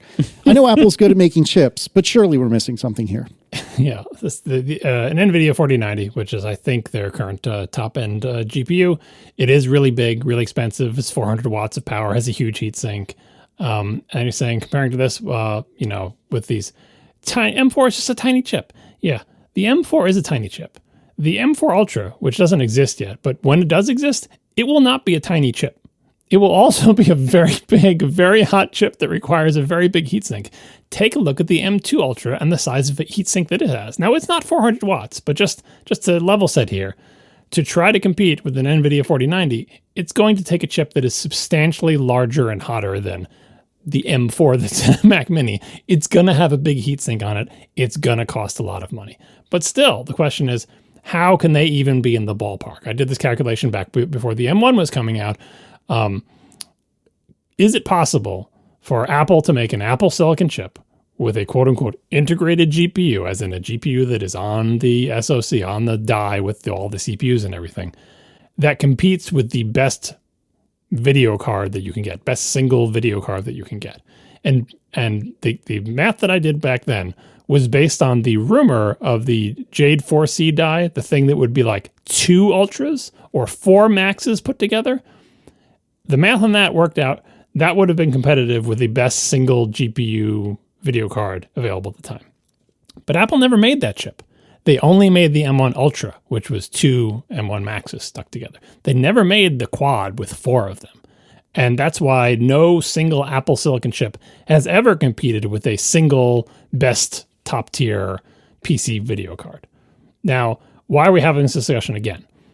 Because Apple's been doing so well with their GPU work that now when you look at the M4 Pro and the M4 Max and you start doing back-of-the-envelope math, you can be like, all right, well, if they just made an Ultra one of these, if they took 2 M4 Maxes and stuck them together, which again, I don't know if they're going to do this. I still haven't seen a die shot of the M4 Max to see if it has the interposer. But anyway, assuming the M4 Ultra has essentially twice the number of GPU cores as the M4 Max, that starts to plausibly be within shooting distance of NVIDIA 4090. But here's the other thing to consider. The NVIDIA 4090 is, I think, the best GPU you can get today. It's an old card. It's about to be replaced by the NVIDIA 5 series. It's kind of like when all the competitors were comparing their new, like the Qualcomm ARM chip and everything and Intel's chips with the M3 just before the M4 came out. Yeah, that's the time you want to do that comparison, because when the NVIDIA 5000 series comes out, they're going to be way faster, and I think they will maintain that lead. How can they be in the ballpark? I'm not sure what process NVIDIA is using. At various times, Apple may have had a better process, like 3 nanometer versus 5 nanometer. The other thing is the NVIDIA chips have lots of specialized stuff in them for applications that Apple does not care about. like, I don't know, cryptocurrency stuff or like AI model training, although Apple does care about that at this point or whatever. So I think that we're in this moment in time where you could fantasize about a non-existent M4 Ultra that's not going to come out until WWDC next year could plausibly be somewhere in the neighborhood of the NVIDIA 4090, which by the time the M4 Ultra is out will be last year's old news and will be replaced by better GPUs. That's what it comes down to. Like, it's great that Apple is getting closer and their GPUs are really good and they are amazing performance per watt, like the whole rest of Apple Silicon. But don't expect a single Apple SoC to trounce the best single PC GPU available. If we can get in the ballpark, that will be amazing, but even that is going to be quite a challenge. So when you get down to the lower ends, like if you start doing the people did comparison tests, like you can watch the Quinn's video that we talked about before, where he's like, the M4 is not like a beefy GPU, but it's pretty good for its size and power.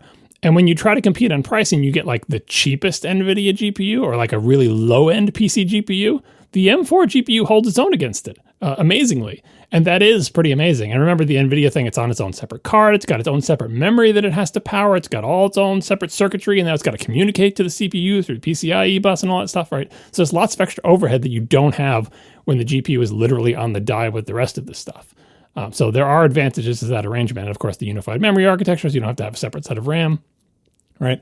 But yeah, I too wish that Apple would at least try to compete with a single one of the PC video cards. When the M1 was coming out, I was saying, the Mac Pro, you can put more than one of those video cards in it, and it'll be, there's nothing that Apple could do to compete with that. And we were speculating if Apple would produce Apple Silicon video cards, and so far they haven't done that either. So, yeah, this is the question for my next Mac. Am I going to try to get something with a big giant GPU speculatively so I can play the Masterpiece Edition of Control, a game that was introduced 3 years ago or whatever? Whenever I see an Apple game announced, I'm like, oh, it's cool. These vendors are porting their games to the Mac, and they're doing a good job on the ports, and they have good performance. Then I look at the game, it's like, yeah, I remember that game from a few years ago when it came out. That's not really... It's good that it's happening, but that is not enough to turn the Mac around as a gaming platform. But anyway, Apple's GPUs are really good, and they're getting better, but I don't think it's a fair comparison to compare the non-existent M4 Ultra, speculative non-existent M4 Ultra, to the NVIDIA 4090 that's about to be replaced. A couple other things on that too. When you're comparing, Apple's highest end GPU configuration of an SoC versus a dedicated PC GPU's highest end model, there's a couple of factors that are also worth considering. So number one, Apple's strategy of making these SoCs and making the larger ones, when you go from M4 Max to M4 Ultra, presumably they're going to do a similar strategy they've done with M1 and M2 Ultra. They skipped M3, where they just copy everything. You just get two Maxes glued together. We don't know because we haven't seen if there's an interposer on the M4 Max yet. It's still up in the air. Right, like that is how they did the M1 and M2 Ultras. So presumably that is likely to be one of the ways they might do this. It's probably the most likely way they might do this. So if they do, keep in mind that as you try to scale up this design, you're also doubling a whole bunch of other stuff on that chip that is not just the GPU cores. If they were to make a higher end configuration for GPU purposes specifically, and instead of having two M4 Maxes next to each other, if they just extended the M4 Max to have just a huge amount more GPU cores, but not doubling the neural engine, the CPU cores, the media engines, like all the other stuff that's on the die, they could fit way more GPU cores than they could by doubling the entire chip. So if they did that kind of thing, maybe that would be closer to what the 4090 and those kind of GPUs are, because those are just GPUs. So those are spending all of that die space and all of that wattage and all that power and all those terrible manufacturing yields. Those are spending all those resources only for more GPU bandwidth and cores. Yeah, one of the reasons the rumor is that they might not be taking two M4 Maxes and sticking them together is because one of the historical downsides of taking two Maxes and sticking them together is that Apple hasn't gotten linear scaling on doubling the GPU cores. And presumably because of like essentially overhead of the interposer and signaling across that barrier and cross communication. So even though you double the number of GPU cores, you don't get straight up doubling of the speed, which is what you would expect from something like a GPU with massively parallel loads. And it could be it's the interconnect, like they're too far apart from each other. They have to communicate across the interposer. It is impeding their ability to scale the way you'd want to. So again, no, I don't know what they're actually going to do. I haven't seen any rumors about it. That's why I want to see the eye shot of the M4 Max, because if there's no interposer, we know they're definitely not doing that. Yeah. The other thing to consider is like when you're comparing against the highest end version, the highest end GPU for the current high end family of NVIDIA, whatever's. The way these GPUs work, similar to how CPUs work, but I think to an even amped up degree these days in this market, is when you have like the low end and the mid range configurations of these GPU families, and they take much more reasonable balances of like power and heat versus performance. When you try to scale up performance of a computer chip, normally you're just doing that, like you have a certain family and you do it by either making more of those cores, making the chip bigger, or you ramp up the clock speed of those cores, or both. When you ramp up clock speeds, the relationship between performance and heat is not linear. Heat goes up way faster than performance. So there's always like a sweet spot where like the mainstream GPUs, the mainstream chips, those will be tuned in a certain sweet spot where like they're getting pretty good performance for a nice reasonable amount of heat and efficiency that they can get. All of Apple's chips in this family, all of the M series chips, they stay in that envelope. They don't push. So the M4 Ultra is, in all likelihood, probably not going to be cranked up to 400 watts. They could, if they wanted to design chips to do that, they could design chips in that direction, but they don't. They keep these chips within like the sweet spots of heat to performance. But when NVIDIA releases GPUs, they have chips that are in those sweet spots, but they also will sell you a high-end model that is way outside of that sweet spot, where it might use 4 times the power of a lower-end model to get that extra 5% of performance, right? And maybe get twice the performance or something not twice, definitely not twice. Yeah, usually not. Yeah, when you compare it to one of those chips are designed with completely different trade-offs in mind to achieve the whole point of the 4090 and the whatever 90 series GPUs. The whole point is just give us the most performance you possibly can, power, size, and cost be damned. Right up to the point where the card crashes and then back it off a little. Right. But Apple does not design their chips that way because they don't design their machines that way, and they don't want, and especially talking about carbon neutrality, that's the last thing they want. And the only machine they have that could handle that is the Mac Pro, because every other computer that they have is so tiny and has limited cooling or whatever. So you can't put a 400 watt anything into any Mac except for the Mac Pro. Every other one will just melt, like the coolers aren't big enough. Right, like when you look at like what PC cases have to accommodate in order to have one of these GPUs in it, it's ridiculous. Like, and there are markets for that, but those are not markets Apple cares at all. Like, Apple doesn't care about the super high-end gamer market, that's going to buy these GPUs. Obviously, Apple doesn't care about that market. I could argue whether they should or not, but they don't. So you're comparing very different things when you're trying to say Apple should match their performance or should be in the ballpark of the performance of this super high-end NVIDIA PC gaming GPU. Like, there's a lot of reasons why that's a very different kind of comparison. Yeah, and that's why I like the M1 Extreme that never came, the 4 Maxes together. That one would have been in the ballpark. Now, I think people are thinking maybe the M4 Ultra will be in the ballpark of the 4090 because we're at the end of an NVIDIA generation, because of the rumors about the M4 Ultra being so vague that people can just fantasize about, well, imagine if the M4 Ultra had this number of cores. And it's like, I mean, you can just keep multiplying number of cores by, number of, floating point operations or whatever thing you're choosing to judge it by. But yeah, the hope is, again, for the Mac Pro, that they will ship a chip that actually requires this case, because they didn't do that before. They gave the same chip that works just fine in a Mac Studio, and that is entirely a waste of the massive cooling capacity of the Mac Pro. So we'll see how that goes, probably next summer at WWDC. Keep hope alive, John. Keep hope alive. All right, Yannick Boyson writes, with Marco's recent switch from a NAS to a Mac Mini for his primary storage and my plans to do the same in the near future, I was wondering about file integrity in Mac OS. Is Marco worried about file integrity or bit rot on his external drives? While APFS is a modern file system, as discussed on previous episodes, it lacks any functionality when it comes to file integrity checking or scrubbing. These features are available in BTRFS or ButterFS on the Synology or ZFS. I've read a bit on the topic, but I'm still not clear how big of a problem this could be, if at all, and if having redundancy or RAID and or backups changes anything in this equation. Apple seems to think that on internal SSDs in modern Macs, it isn't a big concern, though others have a different view, especially when it comes to possibly lower quality external hard drives or SSDs. And we will link to a post from 2016 from Adam H. Leventhal on APFS that talks about this. Yannick continues, so the second question is, in John's opinion, should Marco and I be worried about this?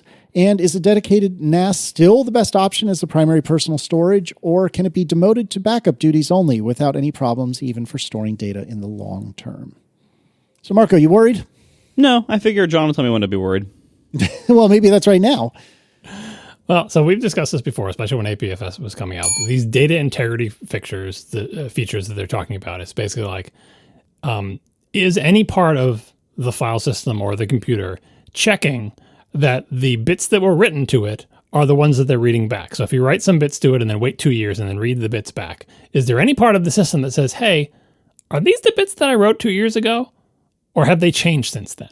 Or does it just say, here are the bits on the disk, here you go, with no knowledge? It can't have any knowledge of like, have they changed since I wrote them there? Like, did one of those bits flip because the cosmic ray hit it or something? Or is there some bug somewhere? Like, that's data integrity. ZFS was a real pioneer on this. It was a file system and a whole, the whole stack for ZFS was designed with features that let it know when anything has gone wrong.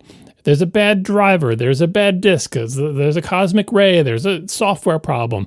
Any kind of thing that could go wrong in the entire stack between your storage device, your computer, your CPU, bad memory, Casey, anything like that, ZFS would catch it because ZFS had checksums on all the data. And so if anything changed, it would say, hey, something about these bits is off. It could correct small errors. If you had redundant storage of the same data, it could say, okay, well, the data off disk 1 is bad, but I have some of that same data on disk 2, and it looks like it's good on disk 2, and I'll write it back to disk 1, so now it's good in both places again. That is data integrity. I like that feature, and I really wished that Apple's next generation file system would have it. APFS does not have it. As part of the file system stack. So, and when APFS writes some data and then reads it back 2 years later, it has no way to know if that data has changed out from under it. It has no way to know if the data was perfectly fine on the disk, but then it hit a bad part of RAM, and then it gave back to your program, and it's all scrambled because it came through a bad piece of RAM. It has no way of knowing any of that because it doesn't do these things. So there are third-party utilities that say, okay, if the file system is not going to do it for me, is there something I can do? Can I write a bunch of little checksum files in each directory that has checksums of all the files that are in that directory? So when I read them later, I'll also read the checksum file and I'll sort of do the same thing that ZFS is doing under the covers, but manually with a bunch of files. Yeah, you can do that, and there's a bunch of utilities that do that. Why would you want to do this? Why do you care? Because in general, if you have lots and lots of data stored somewhere, you probably care about it, like say your family photos or your family photo library. You don't want to go and read those photos 5 years from now and pull up your favorite photo and it starts rendering and halfway through the image it cuts off and then it's just gray or snow for the rest of the image because the JPEG is corrupted or something. And how could that happen? Bit rot, cosmic rays, bugs, bad memory, bad disk, like so many things could cause that to happen. The detection of that happening is step one in fixing it. So obviously, if your data is going to go bad, what you want is you want to know that it's bad. And that's important, for example, when you're doing backups, because if you don't know that it's bad and you're doing backups, you've got a cloud backup, you've got a local backup, you've got the time machine, you're doing backups everywhere.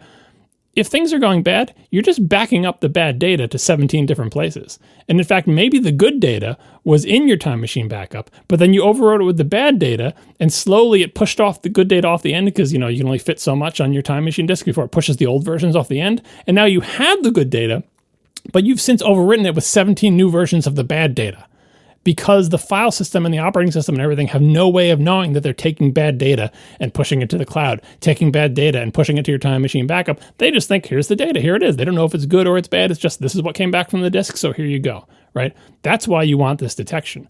And the second part of it is redundancy. If you have both detection and redundancy, it can detect when there's a problem and fix the problem and warn you about it. So it can fix it with the redundant data and warn you about it, right?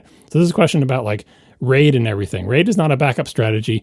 RAID can help save you from disks going bad or not data going bad. Well, maybe it'll know that there's a difference between the two things, but it won't know which one is right, depending on which RAID level you're using. If you're using RAID 5 with checksums versus RAID 1 where it's just duplicating stuff, that can help a little bit, but a file system that enforces this is what you really want. I think ButterFS can do it for data and metadata separately, but you really want it for both. The metadata is what keeps track of where all your files are, and then data is like make sure the data is good. Now, as for whether marketers should be worried, probably not, because there's not really much point in worrying about something you can't do anything about. That's the bad part here. Like, there's no... I could get hit by a bus. Yeah, it's a shame that Apple's storage stack doesn't have any data integrity features other than the basics of error correction in the SSDs and redundant storage and stuff like that. It's all under the covers. But in the end, it is not end to end securely checking that your data is good. And there's not much you can do about it, practically speaking. All the solutions that write a bunch of checksum files or whatever, they are cumbersome, onerous, don't work in all situations. They don't work with Time Machine, really. You'd be backing up the checksum files separately from the regular files. I don't think you can be sure that they'd even be in sync with each other. And you're just going to be adding more files. That system it's difficult to write a system like that reliably. The third-party tools that do it can be good for targeted use, like just this folder, I want to be sure it's secure. But for things like your iCloud photo library, you don't even really have good access to the, they're buried in there somewhere, all in the originals folder and those all UUID type things. But the Photos app manages those files. If you try to put something on top of that that tries to keep track of all the files in your photo library and then write checksums to them and correlate them, you're just going to get so many false positives from your system not working right that there's nothing I can recommend that you do that's going to save you from this. One of the things is keep your data in motion. Constantly be copying it from place to place to place so that when something goes bad or rots, you'll have good copy somewhere. That's kind of the best we can do, but it's a race condition. Have you been moving your data around at the right time such that you didn't just spread the corruption everywhere, right? It's not going to be the case where it goes bad here and you're like, oh, but I got good copies here, here, and here. A, you won't even know it went bad. And B, by the time you do know it went bad, the bad thing is probably in all your places. So that argues for potentially doing what Marco did once, and I've done once, which is write things out to a Blu-ray M disc and put it in a drawer. If that happens to have the good copy of that data, then nothing's ever going to change that data again. It's not going to get overwritten by subsequent backups, right? But if that has the bad data, well, then, tough luck. So the question is, we should all know that this is a possibility, but unfortunately for us, there's not really anything we can reasonably do as an end user to fix this, which is why it's on Apple to eventually get its butt in gear and fix this. I was so happy they did APFS. For years, I've been hammering on them for they need a modern file system. APFS is a modern file system. It's great. I love it. It's just not everything that it could have been for some good reasons, because a lot of these data integrity features hinder performance and take more memory, and there's yada, yada, yada, right?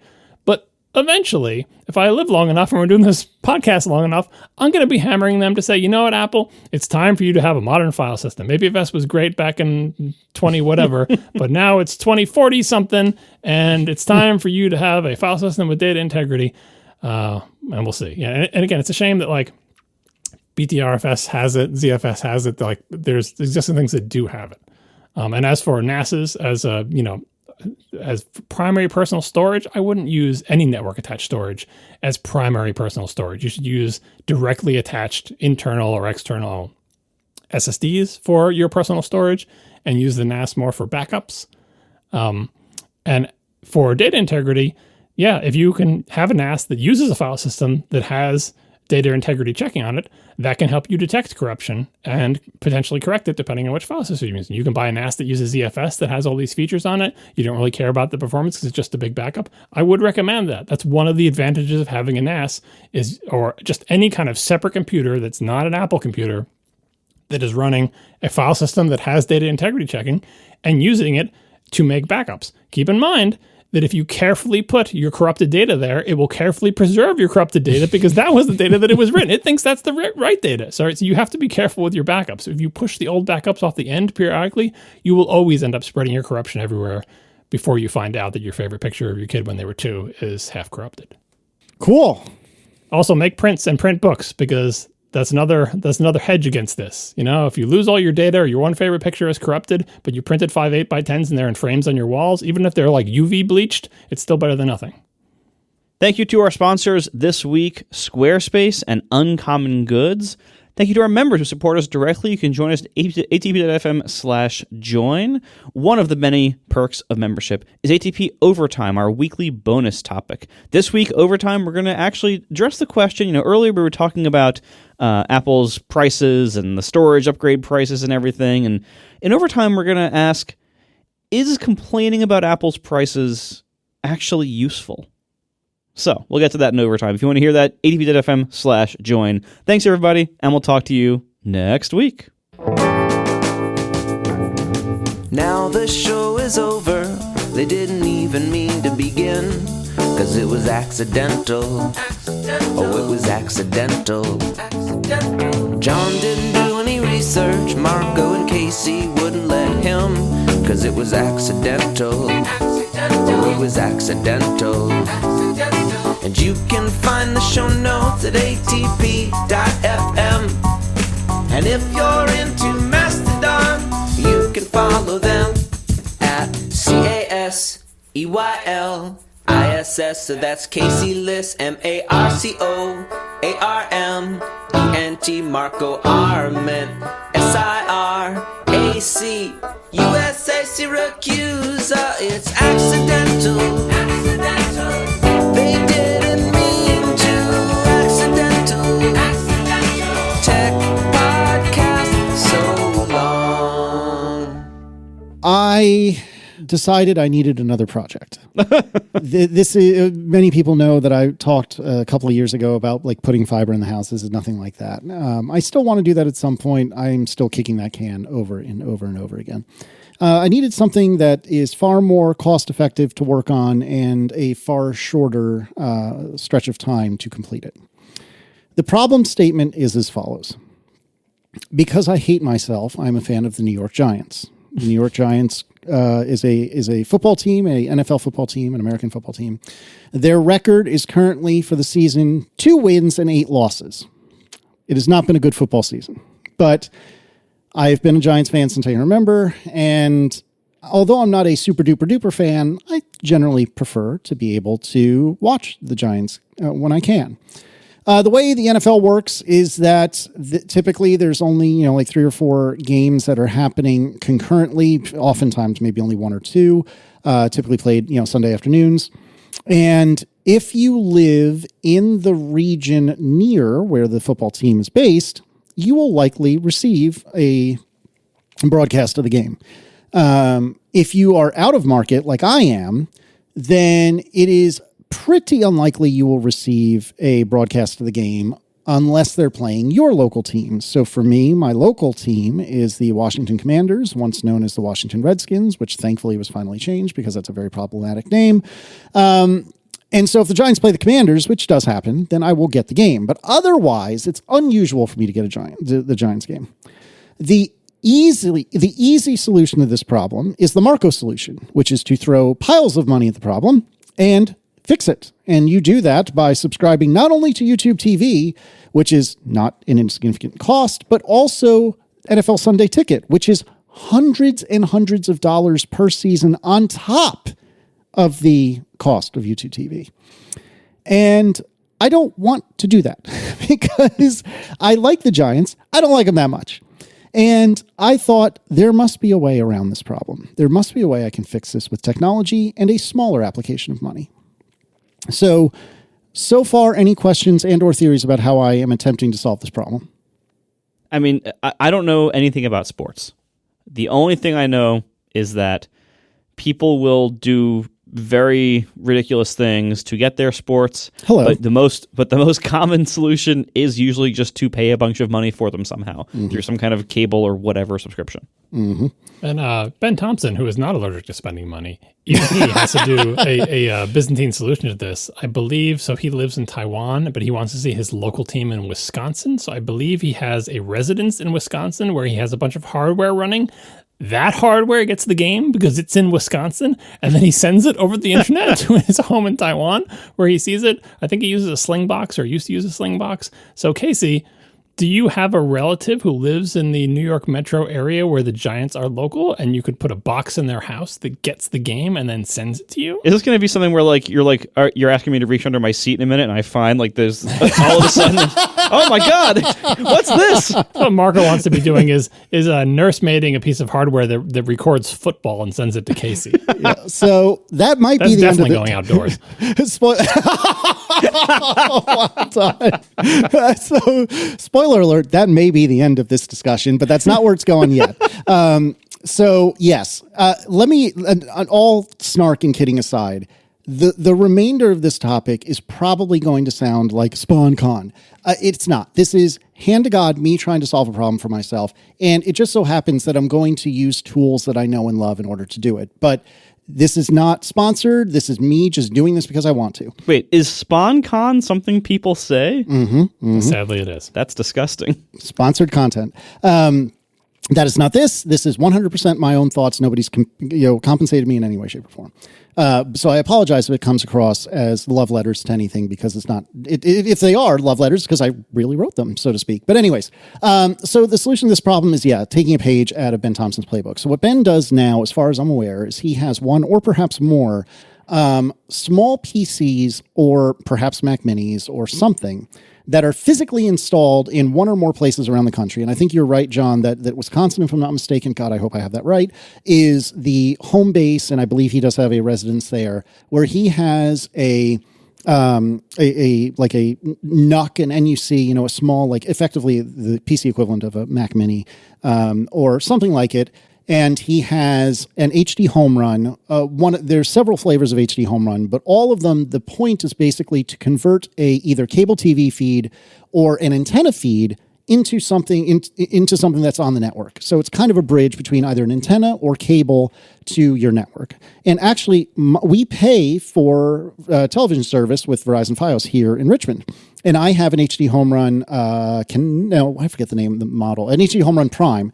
And we've talked about this in the past, that I've put a cable card into, and that is as close as I come to a cable box. I have an HD home run with a cable card, and I use an app called Channels, which I think sponsored once, maybe twice in the past, but hand to God, I genuinely love this app. And I'm actually personal friends with one of the people who wrote it, so I'm predisposed to like this app, but it's really an incredible app. And so what Channels does is it's a DVR, basically, that will slurp down all the stuff that the HD home run is sending it, and it will either record it or display it live. You can do Plex style, like watch your TV from somewhere else, and this is the same software that Ben is using, as far as I'm aware.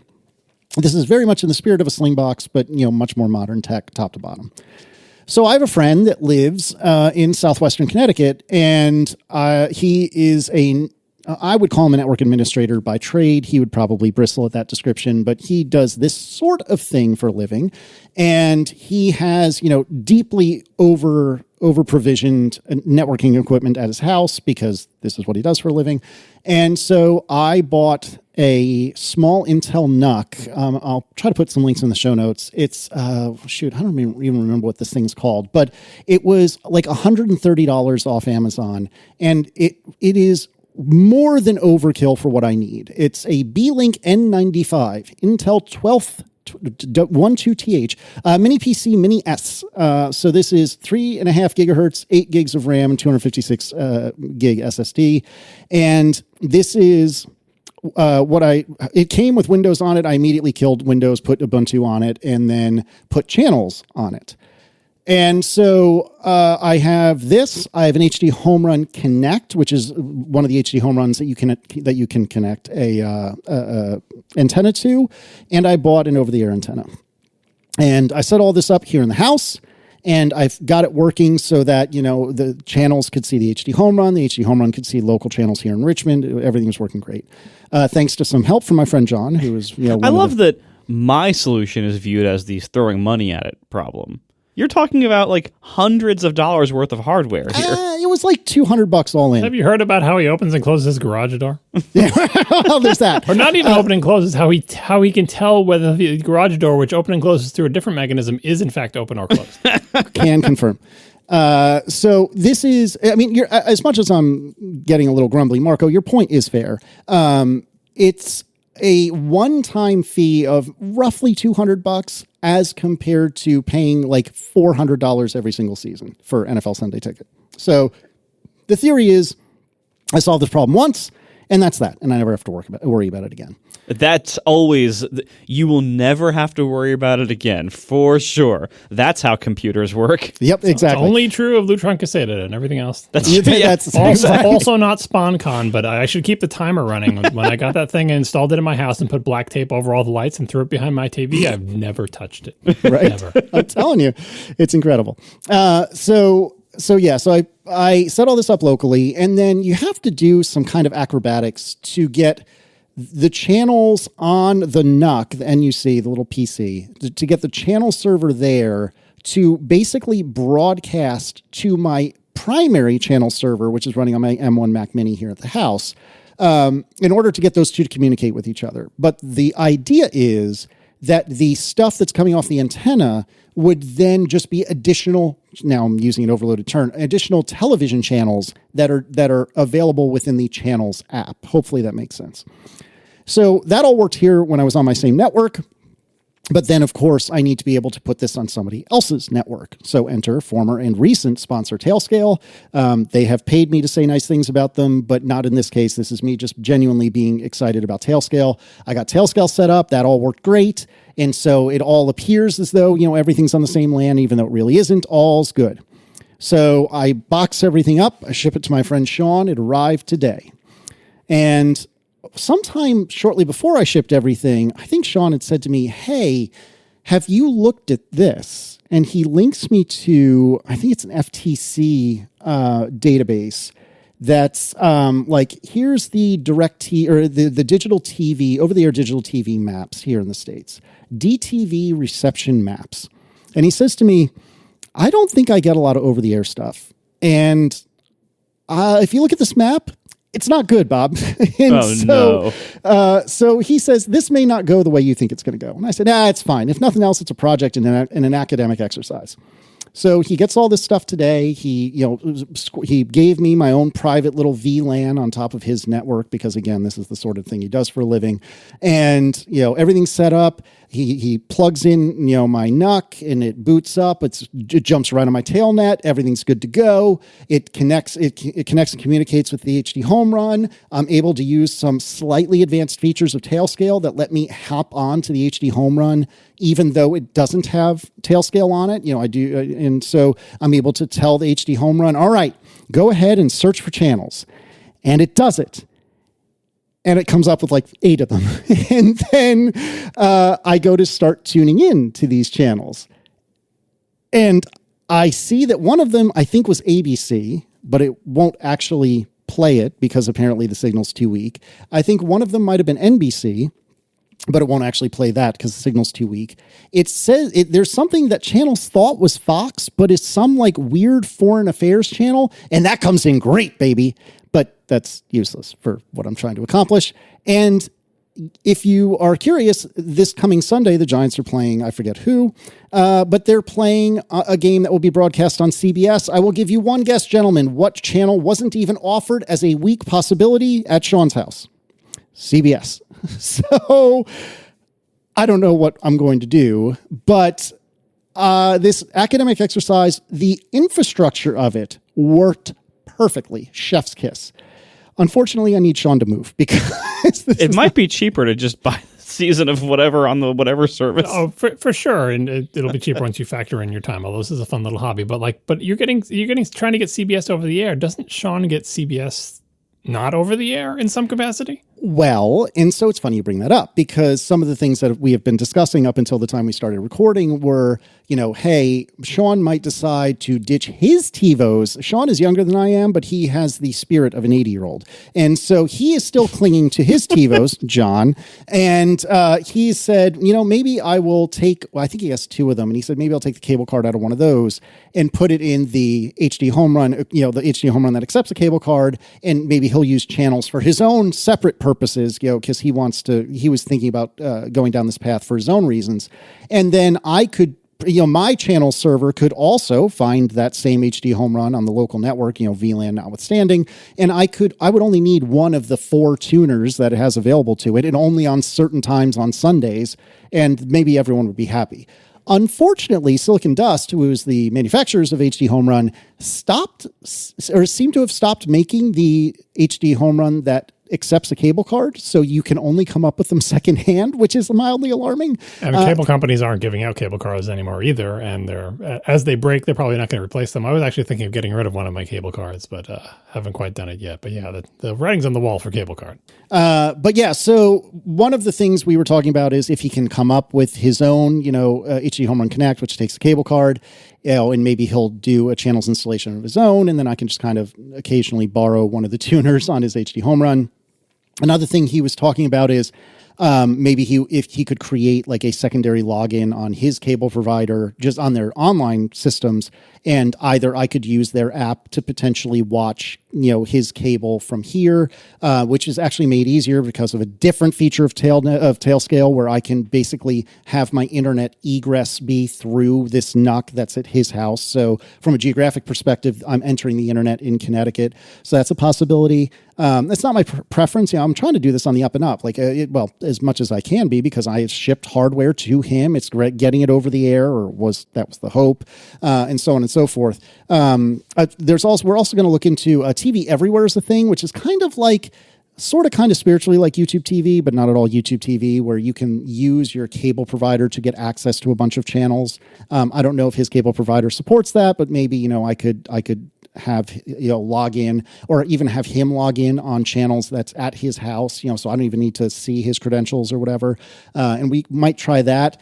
But I will say, Marco, that I did, just for grins and gigs, look at what the reception would be like at the new place on Long Island. And I got to tell you, being very close to Manhattan means you got a lot of options, a lot of options. Although I don't think that CBS was one of them, if I recall correctly. Oh, really? But you do have quite a few options if you're to believe the FTC's little website thing. And so depending on how this works out with Sean, I might attempt to call in a favor. That's to be determined. Fair enough. We'll see. But I don't know. I thought if nothing else, it was a fun academic exercise and little baby project to see, could this be done? And I'm genuinely very pleased with the result from the perspective of, I got everything set up here in the house. I had him basically plug a few things into the wall and plug in a couple of things to Ethernet, and everything just worked no problem in that respect. The problem is I need him to move, and I don't think he's going to be doing that. But it was a fun little project, if nothing else. So maybe he'll ship this stuff back to me. Maybe I'll ship it to you if you let me. We'll argue about that another time. But we'll see what happens. There's other alternatives and avenues to try. Although it's funny, normally, speaking of all your ridiculous TV-ness, for many years, part of my Thanksgiving celebration was messaging Casey the morning of Thanksgiving saying, hey, my family's trying to figure out how to watch the parade. How do we do that? Remember this. And a lot of times the answer was you would give me access to your whatever TV bouncing situation you had. It was a Slingbox for many years, but you haven't asked in the last couple of years, if I recall correctly. Well, yeah, because what's happened in the meantime is that whatever network runs it just has an app that you run on Apple TV, and they just broadcast it to it. So it's no longer necessary to use your crazy hacks for that. But thank you for all those years of serving us. Of course. Well, it was that in the dog show, right? If I'm not mistaken. Yeah. It's the parade and then the dog show that follows it. Mm-hmm. I'm happy to be of service. Yeah, I might be. You might be repaying that to me in the future. We shall see. Hopefully, I'll find a different mechanism, but we shall see. I got a lot of room in the garage.